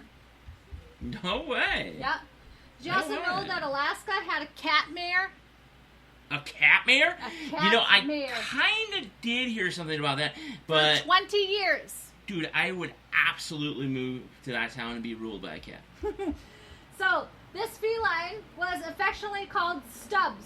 Stubbs? Stubbs, yes. Why was he called Stubbs? Because of his tail. Aww. He has lack of a tail. He doesn't have a tail? He served as a town mayor from 1997 to 2017. Stubbs didn't really have to do much official business since the little town was merely a historical district and tourist spot. Oh, man. Mayor Meows. Did you know that there is an island in the Bahamas with only pigs as residents? Actually, I did know that. Nobody that. knows why, but there is feral pigs living on that island. I did actually know that one, believe it or not. Did you know that jellyfish almost caused mass nuclear explosions in 2013? I did not know that one. How? So, extremely warm summer of 2013, several nuclear power plants across the world were forced to close down because of jellyfish. Why? Because the jellyfish clogged the filters that cooled down the reactors. Really? Which led the power plants to shut down for immediate maintenance and safety measures. Oh my god. And last fact intriguing fact of NTRN. Tea bags were accidentally invented. Invented. So they accidental invention. How do you accidentally invent a tea bag? So when Thomas Sullivan distributed tea samples in small silk bags in 1908, his customers dunked them in water, bag and all. Now, this seems like the normal thing to do. But this was during a time when you could only drink tea through big strainers. So the samples and the conventional tea bag was then born. Yeah. Really? Yeah. Well, I did not know that.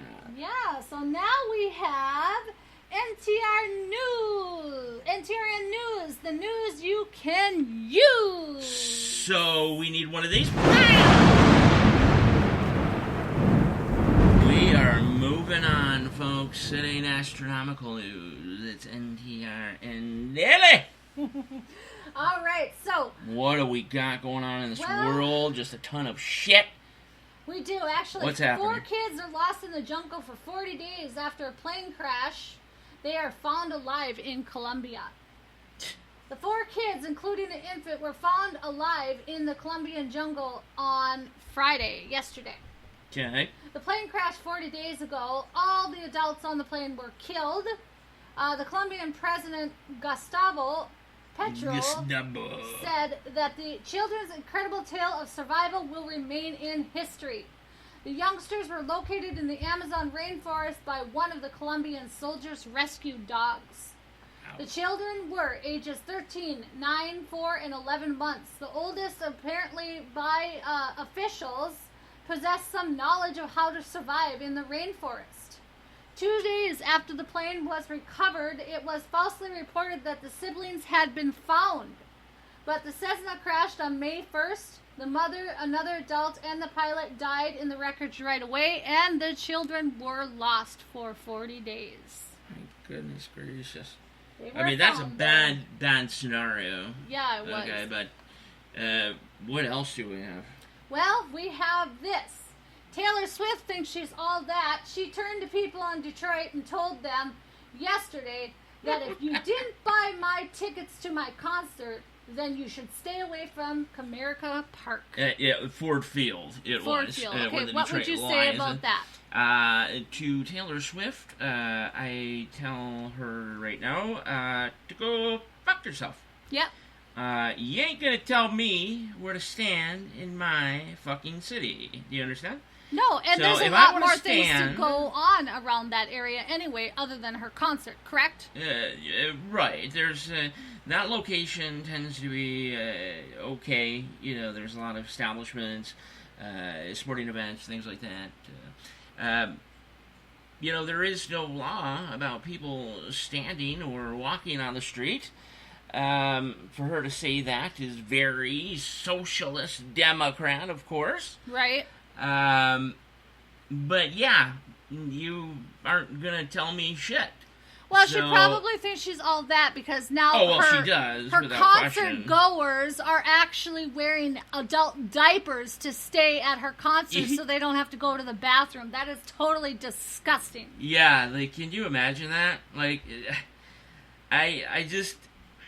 And it's not even... Okay, like, I won't even call, like, Taylor Swift, like, crazy for having that idea out there to hint to her fans, right?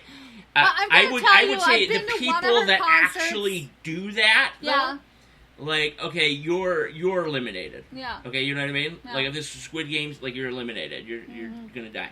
So, like, same thing with eating, like, the Tide Pods. Yeah. You know what I mean? Yeah, I know. It's like, dude, seriously? Is Taylor Swift that fucking important? That See, you have to shit your one pants? of her concerts, and she does put on a good show, but she doesn't put on a good show to the point where you can't get up and go to the bathroom. Okay, seriously. Now, you're referring to the year, what, 2015? This was, way back in, like, 20... So no, this was back... Before she became a crazy socialist Democrat. Before she turned rock. Or whatever she is. Yeah. This is when she was country. But now she's a complete fucking moron. Yeah, I don't know what the and heck sides with the far left big time. But, and now has this sort of AOC sort of thing about her, where it's like, I want what I want, give me what I want. Yeah, you know? she thinks her shit doesn't stink. Yeah, and it's like, listen here, Taylor Swift, like, you were relevant, like, fucking, 12 years ago, 13 years ago. Nobody really cares about you anymore. Yeah. This might hurt your fucking feelings, okay? I'm sorry about that, I really am. But nobody fucking cares. Right. Taylor Swift, okay? Even your fucking commercials fucking suck, alright? Yeah. And in your commercials, you still have this fucking attitude about you. You can see it on her face. Yeah. Okay, like she is some top fucking celebrity still. Yeah, okay? Somebody It's not to fucking 2008, put her down a 2009. couple notches. Yeah, it's like, if you're you don't get to tell me not to stand close to Ford Field. Yeah, that's stupid. You understand? Yeah, I'm sorry, if I don't have a a ticket. Yeah. Yeah, so no, to that I say, fuck off. Yeah, exactly. Good. Okay. Have her say it to one of those gang members or whatever that is walking by Ford Field. Yeah. Take Taylor Swift and drop her off in like the Zug Island area for just 1 hour. Yeah, she wouldn't be able to last. See if her tune changes just a smite. All right, well, how about this? Unconfirmed international news. Unconfirmed, but we believe Russia did do it. Just hit Hamburg, This is breaking Germany news today. Today, with 3 nuclear-capable cruise missiles. We're waiting for NATO response, but they tracked it from the Belarus region. So here's the deal with that. While you're gathering news and I'm doing production, I'm still constantly watching The Wire. Right. At first there was a possibility that these were coming from the Belarus region, okay?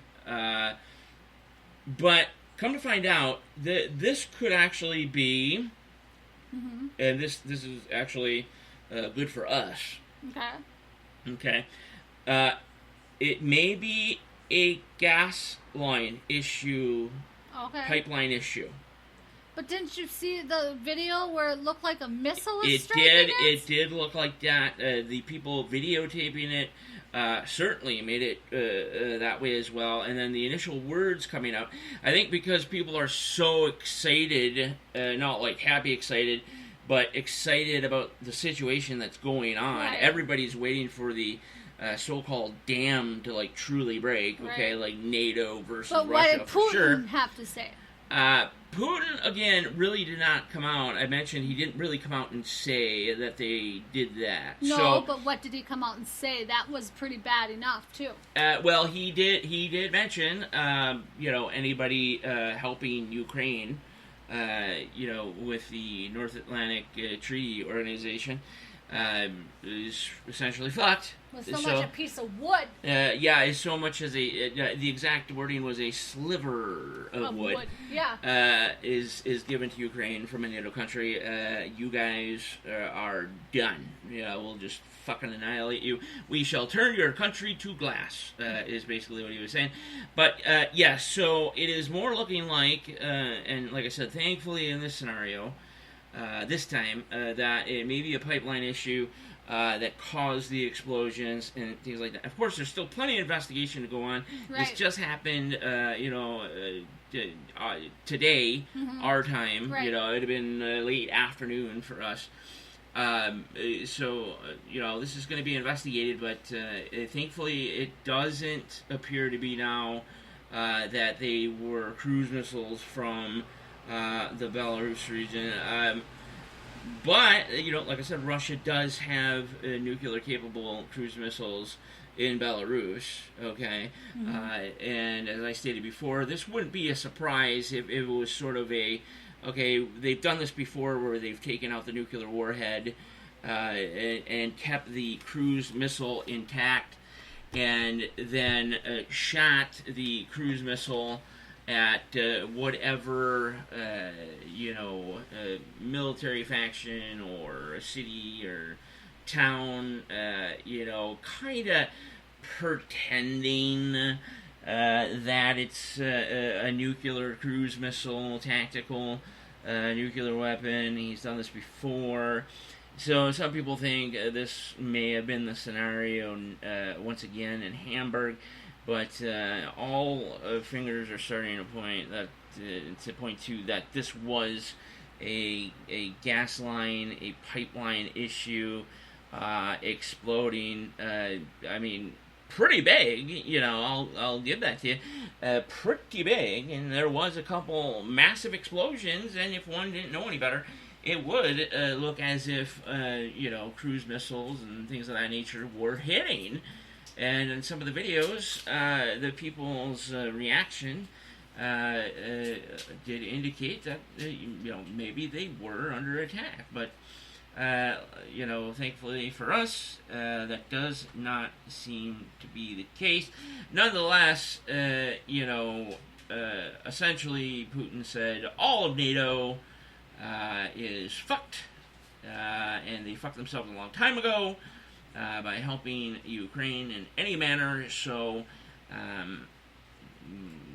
we are well on our way to hell, apparently, and yes, we have all sinned in the eyes of Putin for helping the horrible, horrible creatures of Ukraine. So... Right. There you go. See, here's the thing: is that Putin is going to come after us maybe one day too, because we're talking about this. Oh, yeah. Well, the people that I talk to, I'm sure I would have been gotten to by now. Yeah. You never know. So Well, knock on wood. How about here? I think we got one more. We got break. 2 minutes. Oh well. Everybody. How about the Royal Air Force has intercepted 4 Russian Topolov? Oh, what? Who? Tupperware? Is it Topolov? What is it called? Say it. Here, you read it then. Tupolev. Okay, so yes, the RAF had to send up Typhoons intercepting at least 4 Tupolovs, and by the way, they looked fully ready to go here, along with 10 Su-57 escorts who were also fully loaded, missile on wings. Being he was in the Air Force, I'm going to let him go ahead and talk about this one. They were doing a maneuver that made the UK believe that they were heading towards British airspace, not once but twice in an 18-hour period. Is this normal though for them? Is it a normal routine that now, they do this type of stuff a lot, like every week to 2 weeks, but never to this degree of, I guess, realistic type scenario. With the escorts fully loaded to protect the bombers. Right. The bombers themselves, the amount of bombers that were doing this, and then of course, the non-responsive, but both these incidents. What got them to turn away? Both these incidents, they did not speak back to the British. Interceptors they in the didn't Typhoon. Meow back to him. They didn't meow like the Chinese forces. Who, God, I wish I had that right now. I'd totally play that. Yeah, meow. But anyway, no, they only got them to respond visually by turning back when they said that their Typhoons were going to get ready to get into an attack formation. So it's just a bit aggressive made their butthole pucker just a little bit. Little butthole puckering, and this has caused the United Kingdom to be on full alert. The Royal Air Force. So yeah, we don't know. Pretty scary. What they got up their sleeve. It could be coming at us in all different angles. Yeah, so just a thing to keep an eye on. We will get to the rest of the news in hour 3. We got much more coming up. Jennifer, anything to contribute? No, not really. Just a lot of national, international, regional news. All kinds of stuff. All kinds of fun stuff, and the quote of the day. Don't forget that. Quote of the day. All right. This is NTRN Daily Saturday. Once I was living for the passion. Now it's all missing. Yeah. 새벽 2시 밤늦게까지 telling me that you Gucci. 너답지 않지 got me driving like a movie. 난 아직 굳이 걱정 따윈 없지 pedal to the floor. Only seconds left to go. 새벽 4시 오후 아침까지 미안한다고 말하지. 나답지 않지 got me calling like a movie. 난 아직 굳이 걱정 따윈 없지 pedal to the floor. Only seconds left to go.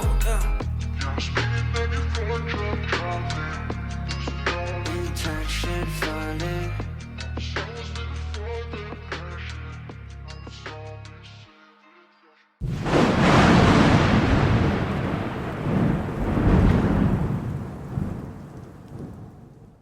This is co-host Jennifer Gregerson from the Night Talks Radio Network, the fastest growing all-topic conservative broadcast in the Great Upper Midwest and the Great Lakes region. Stay locked in. More NTRN is next.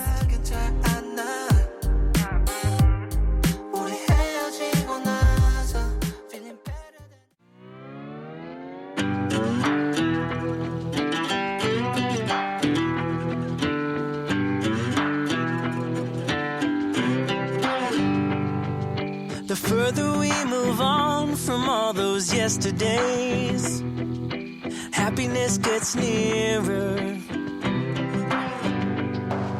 The light that we see closing in so fast ahead, it's hope, it's getting clearer.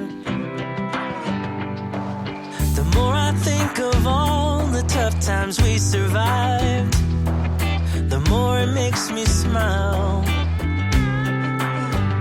If nothing's broken us, yeah, nothing ever will. 'Cause dreams are hard to kill. And I know somewhere's a place where we can build our memories. Somewhere, just hold on tight.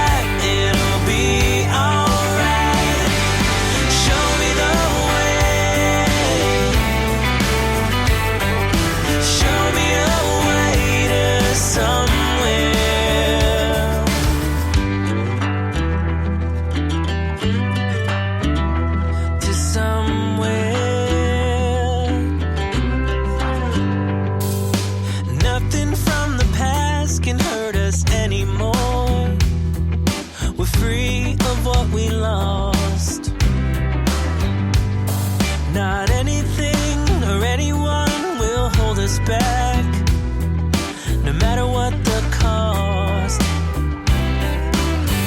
And I know somewhere's a place where we can build our memories. Somewhere, just hold on tight, it'll be alright.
'Cause when I want it, then I want it, yeah, I want it, oh, I want it, let's go. Look around, where's the people at? I want a taste of the good life, hit me with it right now, in it. 'Cause when I want it, then I want it, yeah, I want it, oh, I want it, let's go. And I won't look back, yeah, I don't care about the bad shit back home. It's Cincinnati, baby, I just wanna let it go.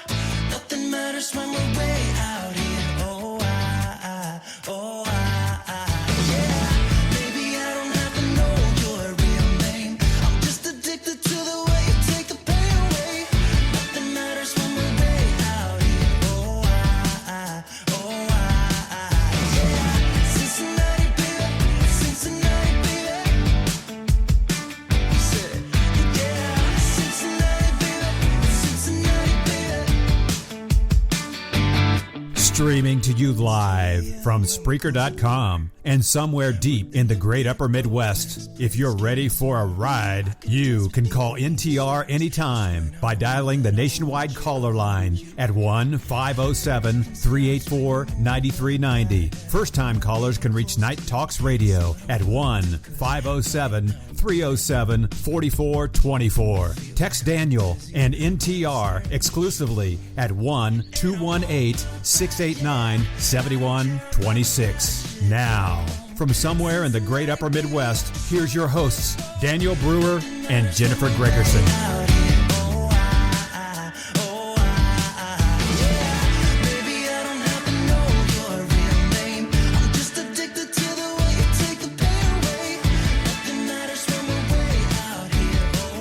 Welcome back, NTRN Saturday night special daily edition. Jennifer, did you know these guys were from Sweden? Yeah, I did actually. Like, I want to get these guys on the show. I know, I'm still waiting to hear back from them. I haven't sent it out, but I know they have been quite busy. Well, because they're in fucking Sweden. I know. You know what I mean? But listen to the song. Like, they're singing about Cincinnati, like something specifically happened. Right. Okay. And they sound like your typical band. Okay. Right, like an alternative sort of deal. Yeah, no, they're from Sweden. And, like, it totally sounds like they're a legit American band. But Yeah. they're from fucking Sweden. Yeah. Like, it blows my mind. So, we're going to get these guys on the show one of these days. I absolutely love their music. Yeah, they're just kind of hard It's to up get there a with hold the of White and House. stuff like that, so. Okay, so we shall continue on. Yes. Well, how about this? What? National news. Oh, boy. CDC says that there's a new Oh, so the COVID-19 CDC saying something. Oh, boy. variant, XBB.1.16, or they are calling it Arcturus, like the Arcturus, constellation. Yes. Well, they're saying they have been seeing an increase of 18% in the past 24 hours in Asia. So we'll have to see. Oh my God, is there gonna be another pandemic? Yeah. It's I don't even care. You know what I mean? Like, I don't even care. Like, Right. it's just all bullshit and lies. Mm-hmm. Yeah, anything that comes out of the CDC's mouth, the World Health Organization, it's like, I believe it like less than 1%. Right. You Well, know? let's check out the sports and see how the hockey game turned out, Daniela. Well, let's do that then. Okay. While Daniel's getting that here, we'll go to this next one here. NTRN National News. Let's talk about how our AI system, Chat GPT, had the nation in chaos for 10 minutes after it faked a still image of the Pentagon being attacked. Oh yeah, It said to its creator and programmers it wanted to invoke the feelings that humans had on 9/11 and scare them. And it also said that if it can fake this, it can fake anything. Sooner than later, humanity won't be able to tell the difference between reality and not. Kill it! Kill it! Kill it right now! Yeah, unplug Do it. it! Kill it. Get rid Kill of it, it. yep. Yep. Mark my words today. Fucking kill the fucking thing. Oh my Okay? God. Jeez. Terminator. They're Skynet. They're Cut. alive. Get rid of them. Cut. All right. Sadly, Vegas did win 3-2, and take a 3-games-to-1 lead in the Stanley Cup Finals. Now Florida must win 3 games in a row to claim Lord Stanley's Cup. Ooh, what if Vegas wins one more time? It's like I don't know how it works. You're like totally a super sports fan and all this. No, not and then hockey you're like, though. So I what don't if, know what if Vegas hockey. wins one more when they leave the I series? don't know how hockey works. They would win the Stanley Cup. Oh, they would. Jennifer, yes, Oh. Because they would win the series 4-1. Oh. Do you see how that works? Oh, with the excuse me. Best of 7. I'm sorry. Best of 7. You have to win 4 games. Okay. But let's keep this in mind for all the Florida Panthers fans out there. If you go all the way back to the beginning of the playoffs, when the Panthers had the Boston Bruins, at the time the Bruins were touted to win the Stanley Cup with complete ease. Mm-hmm. The Panthers were down to the Bruins 3-1. The Panthers won 3 in a row to win that series and end the historic Boston Bruins season. Yeah, so it can be done. So it can be done. Can be done. If it can be done against the Bruins, it can be done against the Knights. All right. Go ahead. I hear another little human running around or doing something. Oh, yeah, she probably wants something to drink. Go get the sippy cup and give it to her before you get there. Anyways, NTRN. Thanks, Mom. You're welcome. NTRN Scientific News. This rare type of nightmare could put you at risk for dementia or pseudo-dementia. This, you guys, is very, very true because I suffer from pseudo-dementia and I actually experience all of this, okay? So, people that have dreams of being chased, killed, shot at, caught in tornadoes, or have to defend themselves or have obstruction, sleep apnea, phone, bedroom. Anyway, if that's what you're looking for, our phone is in Mom and Dad's room. Anyways, other mechanics, physical disorders. People probably out there have autoimmune no idea what disorders, the fuck you just said. Brain lesions. Okay? I just thought maybe you're looking for her cell phone. Nope, I would tell you. Oh, okay. All right. I'm just being a mom. I'm sorry. Anyways. That you are. You are a mother. So if you suffer from any of that. Oh, nuclear war. You could possibly Dreams. be at risk of dementia or pseudo-dementia. Here. And there's actually multiple other things like Parkinson's. Yeah. Earlier tested, the better. 80% of females with any type of sleep disorder can get pseudo-dementia or dementia. Or the others. Melatonin or Klonopin can actually help, but it won't take care of it completely. So, well, listen to this. So the Klonopin is recommended. Okay. Now, this is a new study that just came out. It's not going to make its rounds for just a little bit. So your doctor that you speak to about these type of things probably doesn't have these new facts to completion.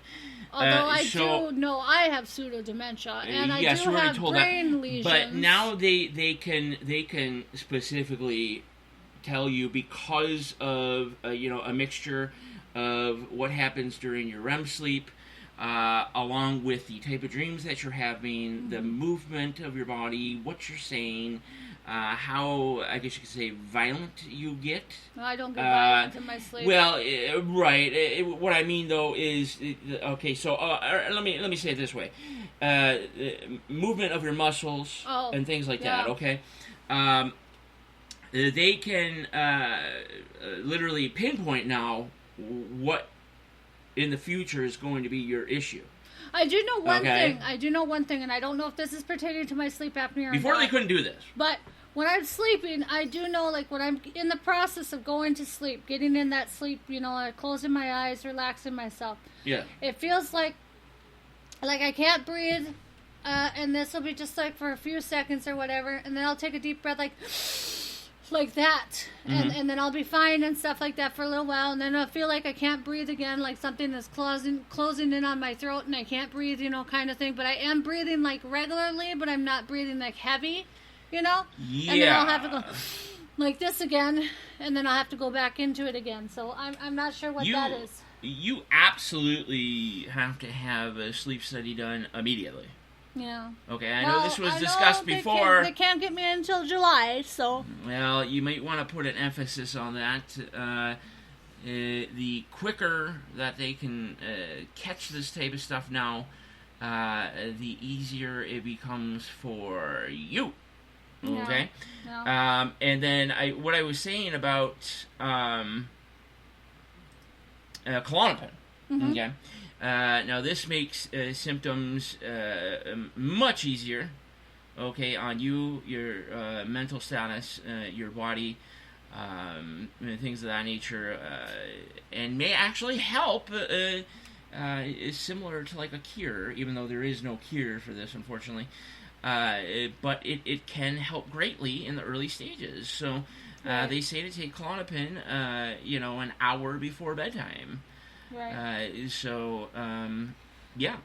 Well, it says over 1,800 individuals ranging in age were actually in the study, and they proven that REM stages has brought a lot of attention.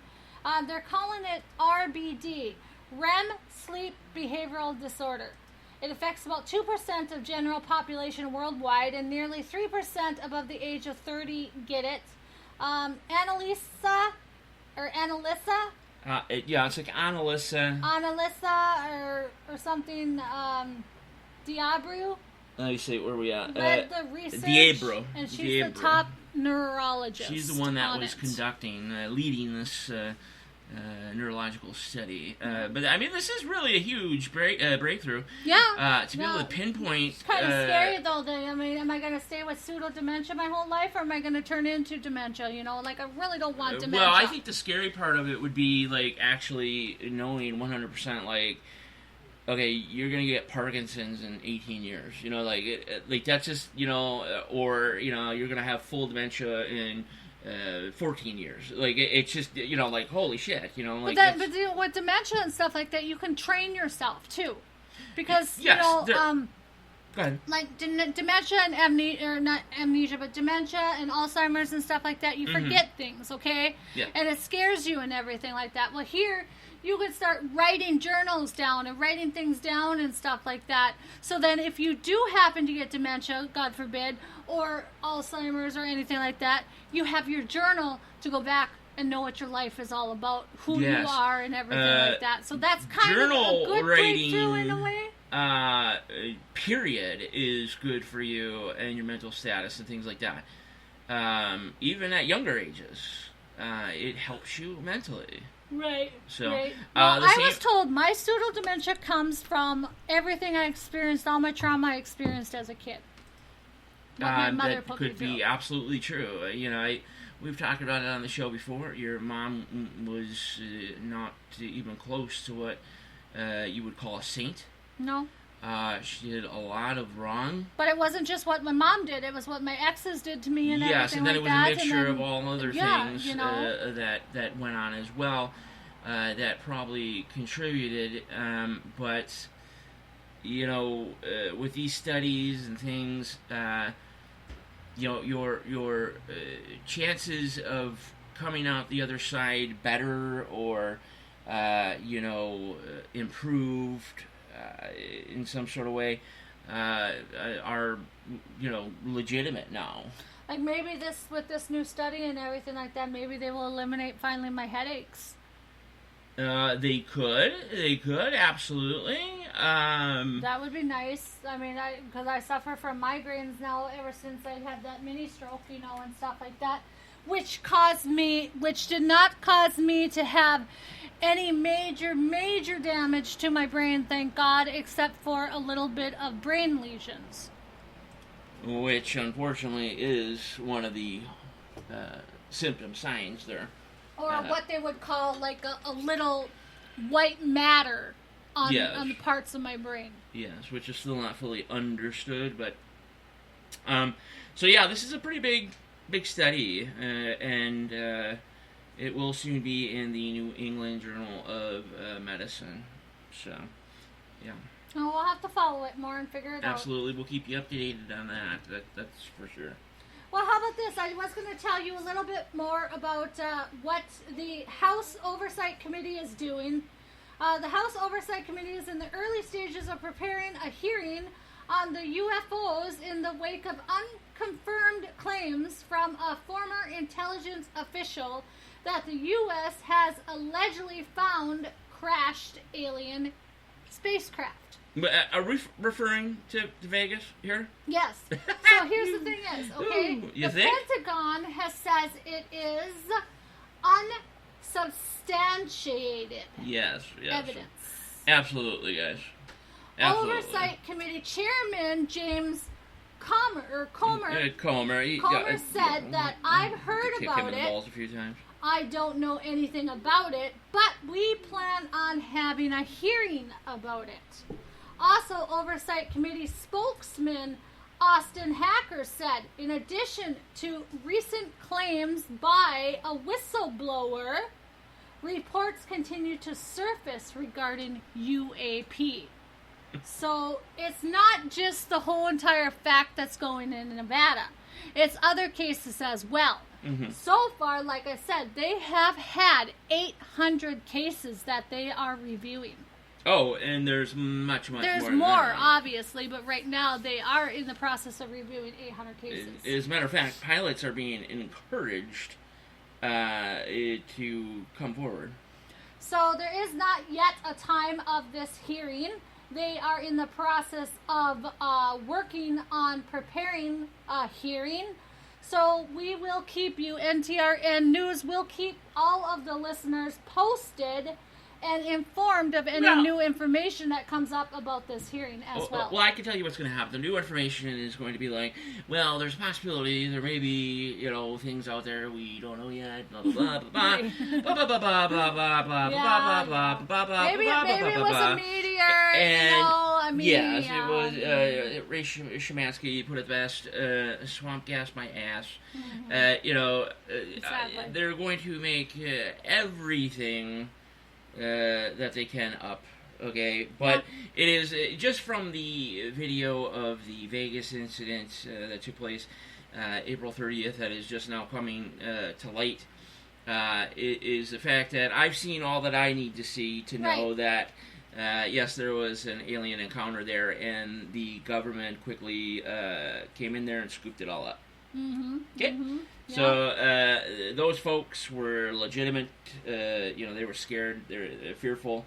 Don't give me this privacy bullshit blackout. They fucking offered the officers to come back into their backyard and look. Yeah. Okay. And then of course the officer, his partner in another unit, saw the object coming down as well. Yeah. And in fact said, don't call me next time. Yeah, the officer, they were even joking. Yeah, don't fucking call me if you see anything else. So, folks, and then, of course, the recording equipment, because these individuals own it's like sort of like a construction company, Mm-hmm. And when this thing tried to crashed, drive a backhoe. Well, yeah, one of the creatures tried to jump into a fucking cat and drive that fucker around. Like, what in the fuck, dude? So, this angel guy was just, standing there. I can imagine looking at his face, okay, there's this giant. But he can't stand. He can't move because he's frozen. He can't move. He's fucking paralyzed. He's so much fucking fear. Here's this thing looking at him, just pissed off, basically. He could see his stomach going up and down, he said. And then this thing jumps in a cat while looking at him, so he's like this. And he's starting up the fucking cat, and so Angel was probably like, what in the flying fuck? And he can't do anything. But what I was going to say is where the craft crashed. You could actually you could see the circle that they attempted to cover up with gravel. Yeah, the imprint is there. But there was actually a security closed circuit TV. Security camera there. And then when the object, it was. Yeah, blank, when the object came down and crashed to the point that it was then gone after the man in black came and got the shit. Whoop-de-doo, we're fine all the time except for those exact moments. Came right back on after it was all done. But it could have well been that the crash they could have done something to cause the surveillance camera not to work too, the alien ship. Sure. Right. We just never know. We don't know. I mean, as an alien, would you be really concerned about that, to be honest with you? Or does it sound more feasible that the FBI, CIA, MIB... Well, supposedly they showed up that night when they were in bed. They were driving around watching these people. Yeah. Almost as if they knew something was going to take place, and then after that, they were still driving around. Well, I told you a month before, they had that big thing that took place at that gentleman's club or whatever, where, they saw something too, So, obviously, they had maybe been scouting out places and everything like that, the men in black or whatever, they had been around because they knew that this was a big area for the encounters. I hate to see it. I hate to say it, though. Like I said, George Knapp had mentioned that this Angel individual had full HD quality video taken on his cell phone of the creature, the craft, and all this stuff. But we all know the government can get into our phones, Well, we know damn well that we're never going to see that. Yeah, but we also know that they can get into our phones and erase anything. If they hear that he has something on his phone. Well, right. He was already some of that portion of the interview was he was in custody at a location. So, and we don't know who was asking those questions. Yeah. You just assume that it was the sheriff's department. Right. But it changed from boom, boom, boom. Where did this video come from? Okay, and now he's in an interrogation room in a way. Yeah. And it doesn't say anything about the sheriff's department and the people that he was talking to before. But yeah, if we know that he has this video, they certainly do, and they'll do anything not to let this video be put out to public. Yeah. Okay. Yeah. But. Again, all the stuff wrapped together now in one giant, whatever have you, screams aliens, everybody. Yep. No question about it. Or cover up. Aliens, Yep. But aliens, no doubt about it. Well, how about this? Yes, what? All right, so national news. China is playing with fire, but not just with the U.S. Let's include Canada as well. Well. This week, China sailed a warship very close to the U.S. destroyer and a Canadian frigate. Yeah, transiting through the Taiwan Strait. The encounter follows a recent near-air collision between a Chinese fighter jet and a U.S. spy plane over the South China Sea. A U.S. aircraft. Well, it says spy plane, aircraft, okay. We don't spy on anybody. The U.S. and Canada say they were conducting a Freedom of Navigation operation, or that is true. FONOP, under the UN Convention on the Law of the Sea, which grants innocent passage. Yeah. China doesn't seem terribly worried about an incident or accident, says Anna Ashton, Eurasia Group's top China analyst. Okay. Yeah, so, I mean, threatening a Canadian ship, might as well just, threaten a U.S. ship, because Canada and the United States are so closely tied military-wise that it doesn't make a difference. No. You're threatening the United States. No. Okay, and one of its closest allies in Canada. So it doesn't. They indeed are playing with fire. They're taking this. It just shows the level of. I don't know how to put it. The level of seriousness. Okay, that they have convinced themselves that they are somehow mightier and better, when in fact, it's like a World War I fighting military. Yeah.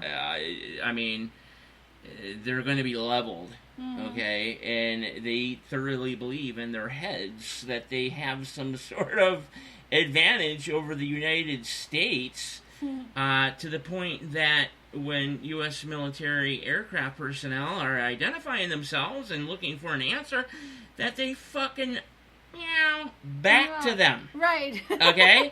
Right. Like, just like it's a fucking game. Did you just fucking meow Right. at an American fucking military? Exactly, It is hard to believe, folks. I mean, I'm telling you, look it up. It's real. Because if I, you'd be like, no. These guys are superpowers, blah, blah, blah. No, the motherfucker went meow back. I mean, dude, it's funny. Don't get me wrong, but holy shit. If you want to be fucking devastated with like a barrage of bullets and missiles and shit, just fucking meow back to a U.S. fucking aircraft, okay? Good fucking God. All right, so NTRN National News. After cutting several much-needed jobs, Dwayne "The Rock" Johnson will now invest millions to upgrade XFL to the next level by 2024. Okay, cool. He plans on starting to renovate things inside and outside of the stadium. He plans to work on the concession area, rehabilitation, and recovery as well. It's a really big thing that it's The Rock, who has, obviously money, to really be the injection, invigoration of the XFL, and helping out with his own funds. That's just going to help tremendously with the brand. And, I enjoy the XFL. I really do. And, it was successful this season, and I think it's going to be doubly successful next season. And, I also speak good of the USFL as well. I can see that doing well for this whole concept now of spring football. Yeah. You know what I mean? Yeah. So you literally have football all year around. But, in order to do this upgrade and stuff, he has actually cut back on a lot of his advertising and stuff like that and marketing. So, now you're talking about him himself? Like the XFL, like the marketing people. Well, who they use. He's cut back on them. Right. Well, word of mouth is out there pretty good now about the XFL and The Rock owning it and what he has plans to do. And of course, he's not the only one in it as well. He's just co-owner. Right. So there's multiple fronts in action there. Quick breaking news. Breaking news. Out of Ukraine. Zelensky, that's obviously Ukraine's president, looked up to by many. He has stated tonight that, without saying it straight up, but the much anticipated massive counteroffensive has begun, and that is just as of a few minutes ago. So we don't truly know what that means. We don't truly know what that entails. We do know that here just yesterday they hit the Kremlin pretty good to the point where it started on fire in multiple spots. And the defense ministry as well, yeah. But now you have Zelensky saying the counteroffensive has started, so we might see some fireworks here in the next couple of hours to 24 hours. So get ready, I guess. Yeah. Well, if we don't see any fireworks over there, we might very well see some fireworks here in this regional news. Minnesotans who use marijuana can't own guns.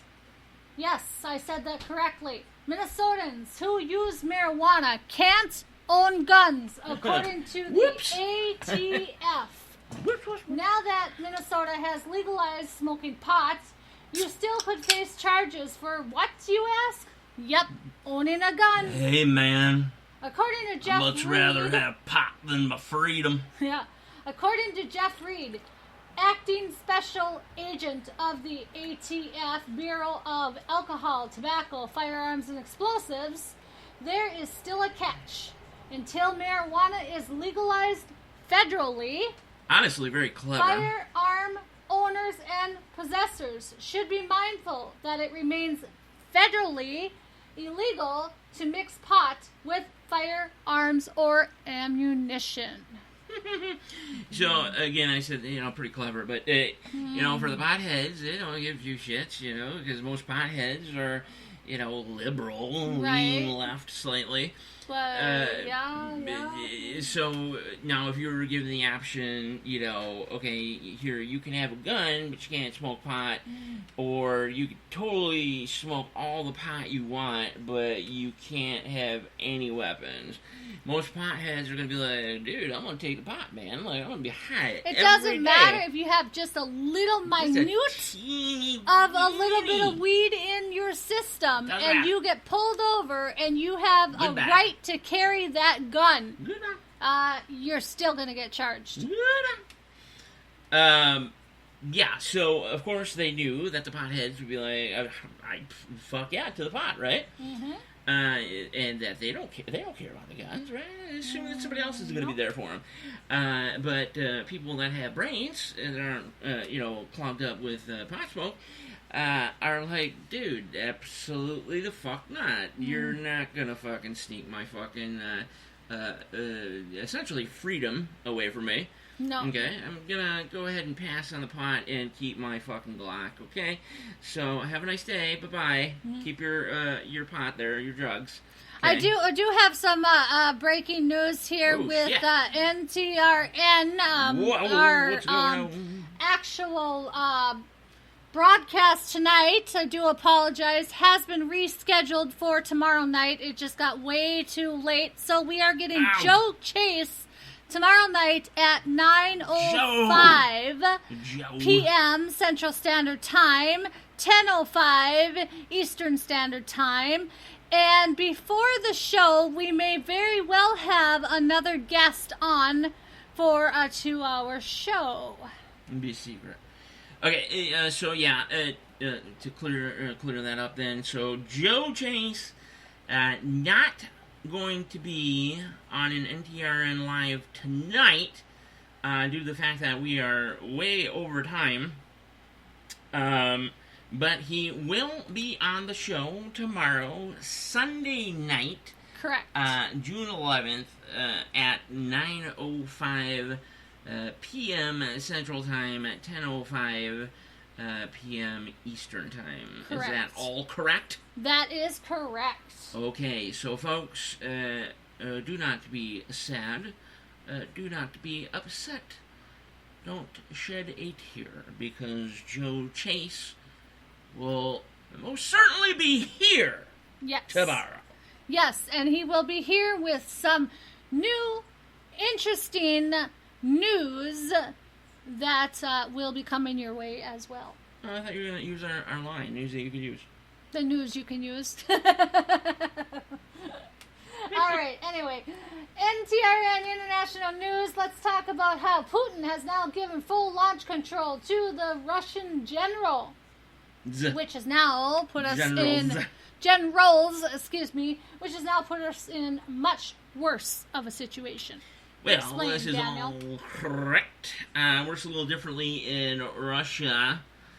Putin does not, like our president, he doesn't have, he does have a briefcase, okay, like we have our nuclear football, where the president, and only the president, again, state when and how nuclear weapons are going to be used, when they're going to be launched. Okay, everybody takes their order from the President of the United States. Right. In Russia, similar. Yes, you have to take your orders from, Putin himself. Right. But those orders, okay, start to change up when it comes down the line. So Russia's military is divided into units and things like that. And those units are ran by generals, higher-ranking individuals, basically right underneath Putin. The president doesn't decide? The president decides. He says, okay, I think it is now at this point that we can now consider the use of nuclear weapons. He hands off his approved, coded message, whatever have you, to the units and the generals. His part of the job is now done.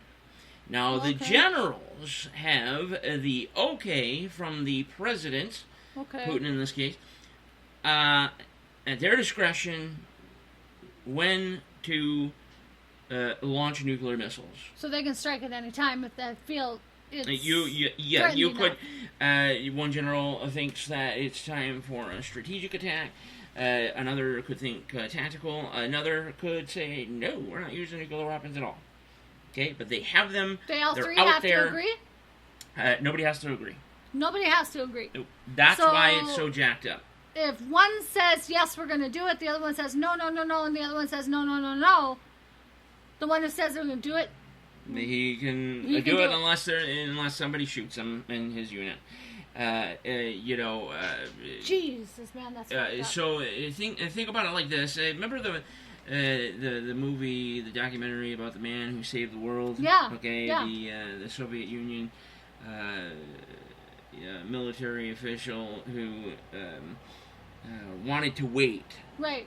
Till the last minute to see if the computer was wrong about spotting what seemed to be flare points launches of ICBMs, and to all, it looked like we were launching an attack, but he thought it to be strange because, for us to launch first strike during the Cold War, we wouldn't just launch 5 to 6 ICBMs. This would be in the 2,000 range of the first strike. Okay, so, you'd want as much devastation as possible because you know that it's coming right back at you. So right, exactly. You wouldn't just do 5. It doesn't make any sense. So, in his head, which they were told not to think that way. Don't think that way. If you see it, the computer's telling you got all your information, you fire back. So he essentially, went against protocol and waited to see, because, this guy's sitting there, he's going to, I don't want to be responsible for starting World War III, right, yeah. With nuclear weapons if the United States did not actually fire weapons. Right. And so he waited. Turned out to be sun flares reflecting off clouds in the sky as the sun was rising. Okay, and he would have launched a massive counterstrike against the United States, and essentially, we would have counterstruck back full force, full retaliatory response, and it would have been game over. Yeah. Okay, so he saved us. He saved us all. Yeah.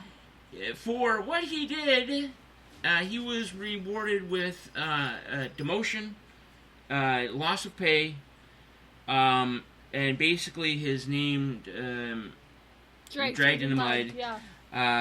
And was the rest of his life he lived in squalor, essentially, because he didn't follow Soviet Union protocol at the time, Red Army protocol, which was you don't think, you do what you were told, and if you see it and you're being told by the computers are never wrong. Okay? Yeah. You just do it. Yeah. And he said, no, I'm not going to do that, dude. Like, it's like, okay, make the decision and end the entire world, or maybe wait a second and save everybody. Like, right. Not that hard to me, but yeah, he, after that, he led just a poor life. His wife died after that. His own mother, I believe, was angry at him for the longest time because of what he did, and only at the very end did they make amends, I do think. And then he comes here, and to where we would have launched, right, or whatever. He came to the United States for the very first time ever. Okay, back in the early teens. Okay, and. He got to see, our nuclear launch silos and things like that, the Cold War era ICBMs and things. But his main thing for wanting to come here is because he wanted to see his favorite actor, Kevin Costner. Mm-hmm, mm-hmm. Okay, I mean, he looked up to Kevin Costner like he was God. Yeah. And when he finally met him, he told him that Kevin Costner was the greatest man in the world. Yeah. You know, and he thoroughly believed this. Mm-hmm. Yeah, he cherished Kevin Costner. And it was funny because they're sitting together in, you know, like sort of like a camper. Yeah. And, you know, Kevin Costner looked at him and goes, man. He goes, I don't know what you've been told and how people are telling you things. He goes, but, you know, he goes, you are the greatest man in the world. He says, I'm nothing.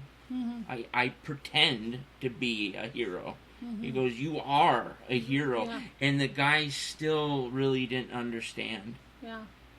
You know, because so he was berated so much in his own country. Yeah. Made to think that he did something awful. Yeah. Even though he still knew in the back of his head that he did something right. Yeah. But he turned to alcohol. Just did a horrible thing. But still believed that Kevin Costner was more of a hero than he was. And Kevin Costner had to look in his eyes and tell him, dude, you saved the world. Yeah. Man. Yeah. Okay? Mm-hmm. So, yeah. So he didn't really realize truly the effect that he had on the planet until he came here to the United States. Shortly after that, there was a big celebration for him being here and meeting Kevin Costner and all that, and then he got to meet his mother. He passed away, you know. But he was truly the man that saved the world, and you know, and that's because the one thing that, you know, we speak about AI and all this other stuff. Yeah. AI doesn't think in terms of context and things like that. Nothing will ever replace the human brain when it comes to things like that, especially nuclear exchanges, because the human brain can make a decision like that. Yep. AI or a computer will say, we're being launched on, I must launch back. Right. Okay, right. Yep. so Yep. Go ahead. Yep. Well, it looks I mean, it's really just a sad situation. It looks like we're getting close to the end here, so I'm going to do a couple more, and then I'm going to finish with the quote of the day, so we can get our evening in. So, how about this? The U.S. is sharing drone plans now with Taiwan. I'm okay with that. Yeah. So yeah, then they can have because they opportunity? need some help. They definitely need some help. Right. So. Right. Okay, Hawaii's volcano erupts yesterday morning.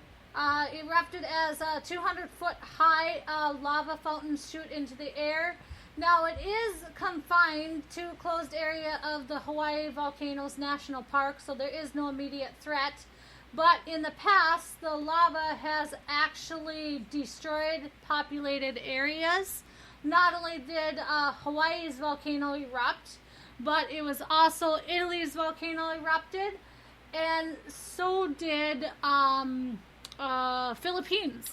Philippines now, and then Italy as well. Italy, yep. So there is absolutely something going on with our shift of Earth, or shift in general.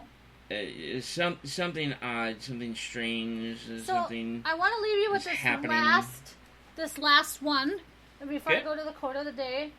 Okay, so NTRN News, national news. Okay, faith is strong, and the reason I say this is, because there is a valedictorian that goes viral for her faith-based graduation speech.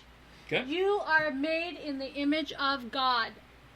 So the high school senior from Woodmont High School in Greenville, South Carolina, is not afraid to speak her beliefs and truth. Lydia Owens, the valedictorian and senior class president, shared her hardships and detailed her faith in her graduation speech.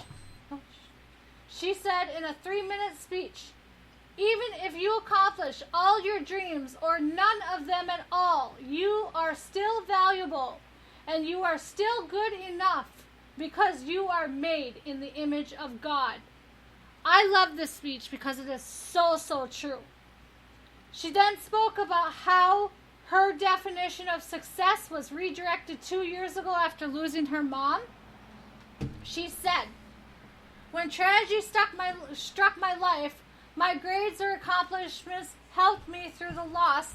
It was Jesus who navigated me, the only person I could depend on to stay the same." So it was not my grades or accomplishments that helped me. It was Jesus who navigated me. Her mom was her biggest inspiration. Now it looks like her faith. And she'll go on to teach elementary school. And who knows, maybe she'll be the one who teaches and fights for God to come back into the school system. Good story, very uplifting. So We need God more than anything else in this world today. Yes, so here comes the quote of the day. Quote of the day. If you cannot do great things, do small things in great ways. Napoleon Hill said that one. I think you're going to say dynamite. All right, any last words? Have a good night, everyone, and we'll tune in tomorrow. Well, we have You'll tune in to our show tomorrow? No. Okay. Tune in tomorrow to us as we have Joe Chase come on. That's right, folks. Joe Chase, not on tonight. He will be on tomorrow, 9:05 p.m. Central Time on NTRN Live. So that's Joe Chase tomorrow. All right. This has been NTRN Daily Saturday night. So long, everybody!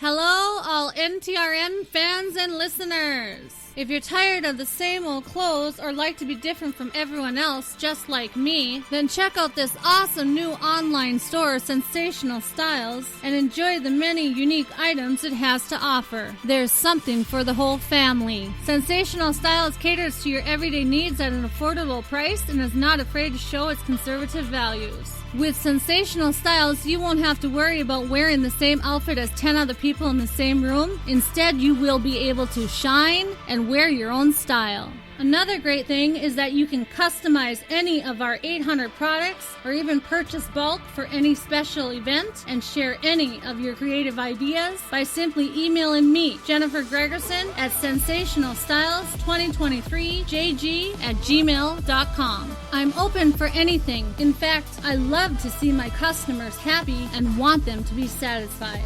With this wonderful online store, your opinion matters. At Sensational Styles, I will constantly release new items every day, and you will never run out of options. So just type in sensational-styles.printify.me for all your fashion, home, car, and conservative needs. That's sensational-styles.printify,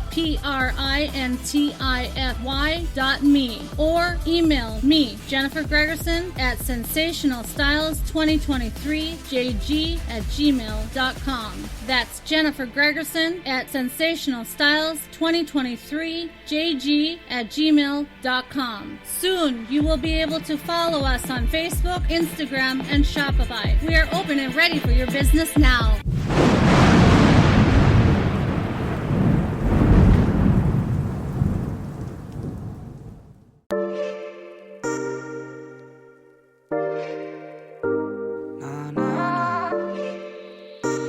To the other side. Chuck it to up to the other side. It's all love, just know we down to ride. No new faces, no strangers vanish. I remember we were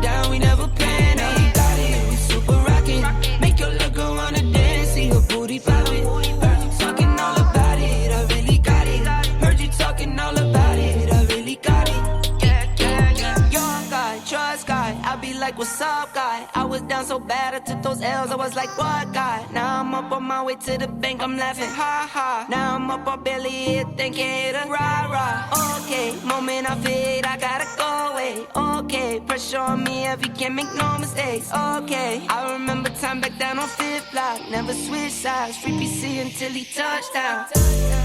Chuck it to the other side. It's all love, just know we down the ride. No new faces, no strangers vanish. I remember we were down, we never panicked. Now we got it, we super rockin'.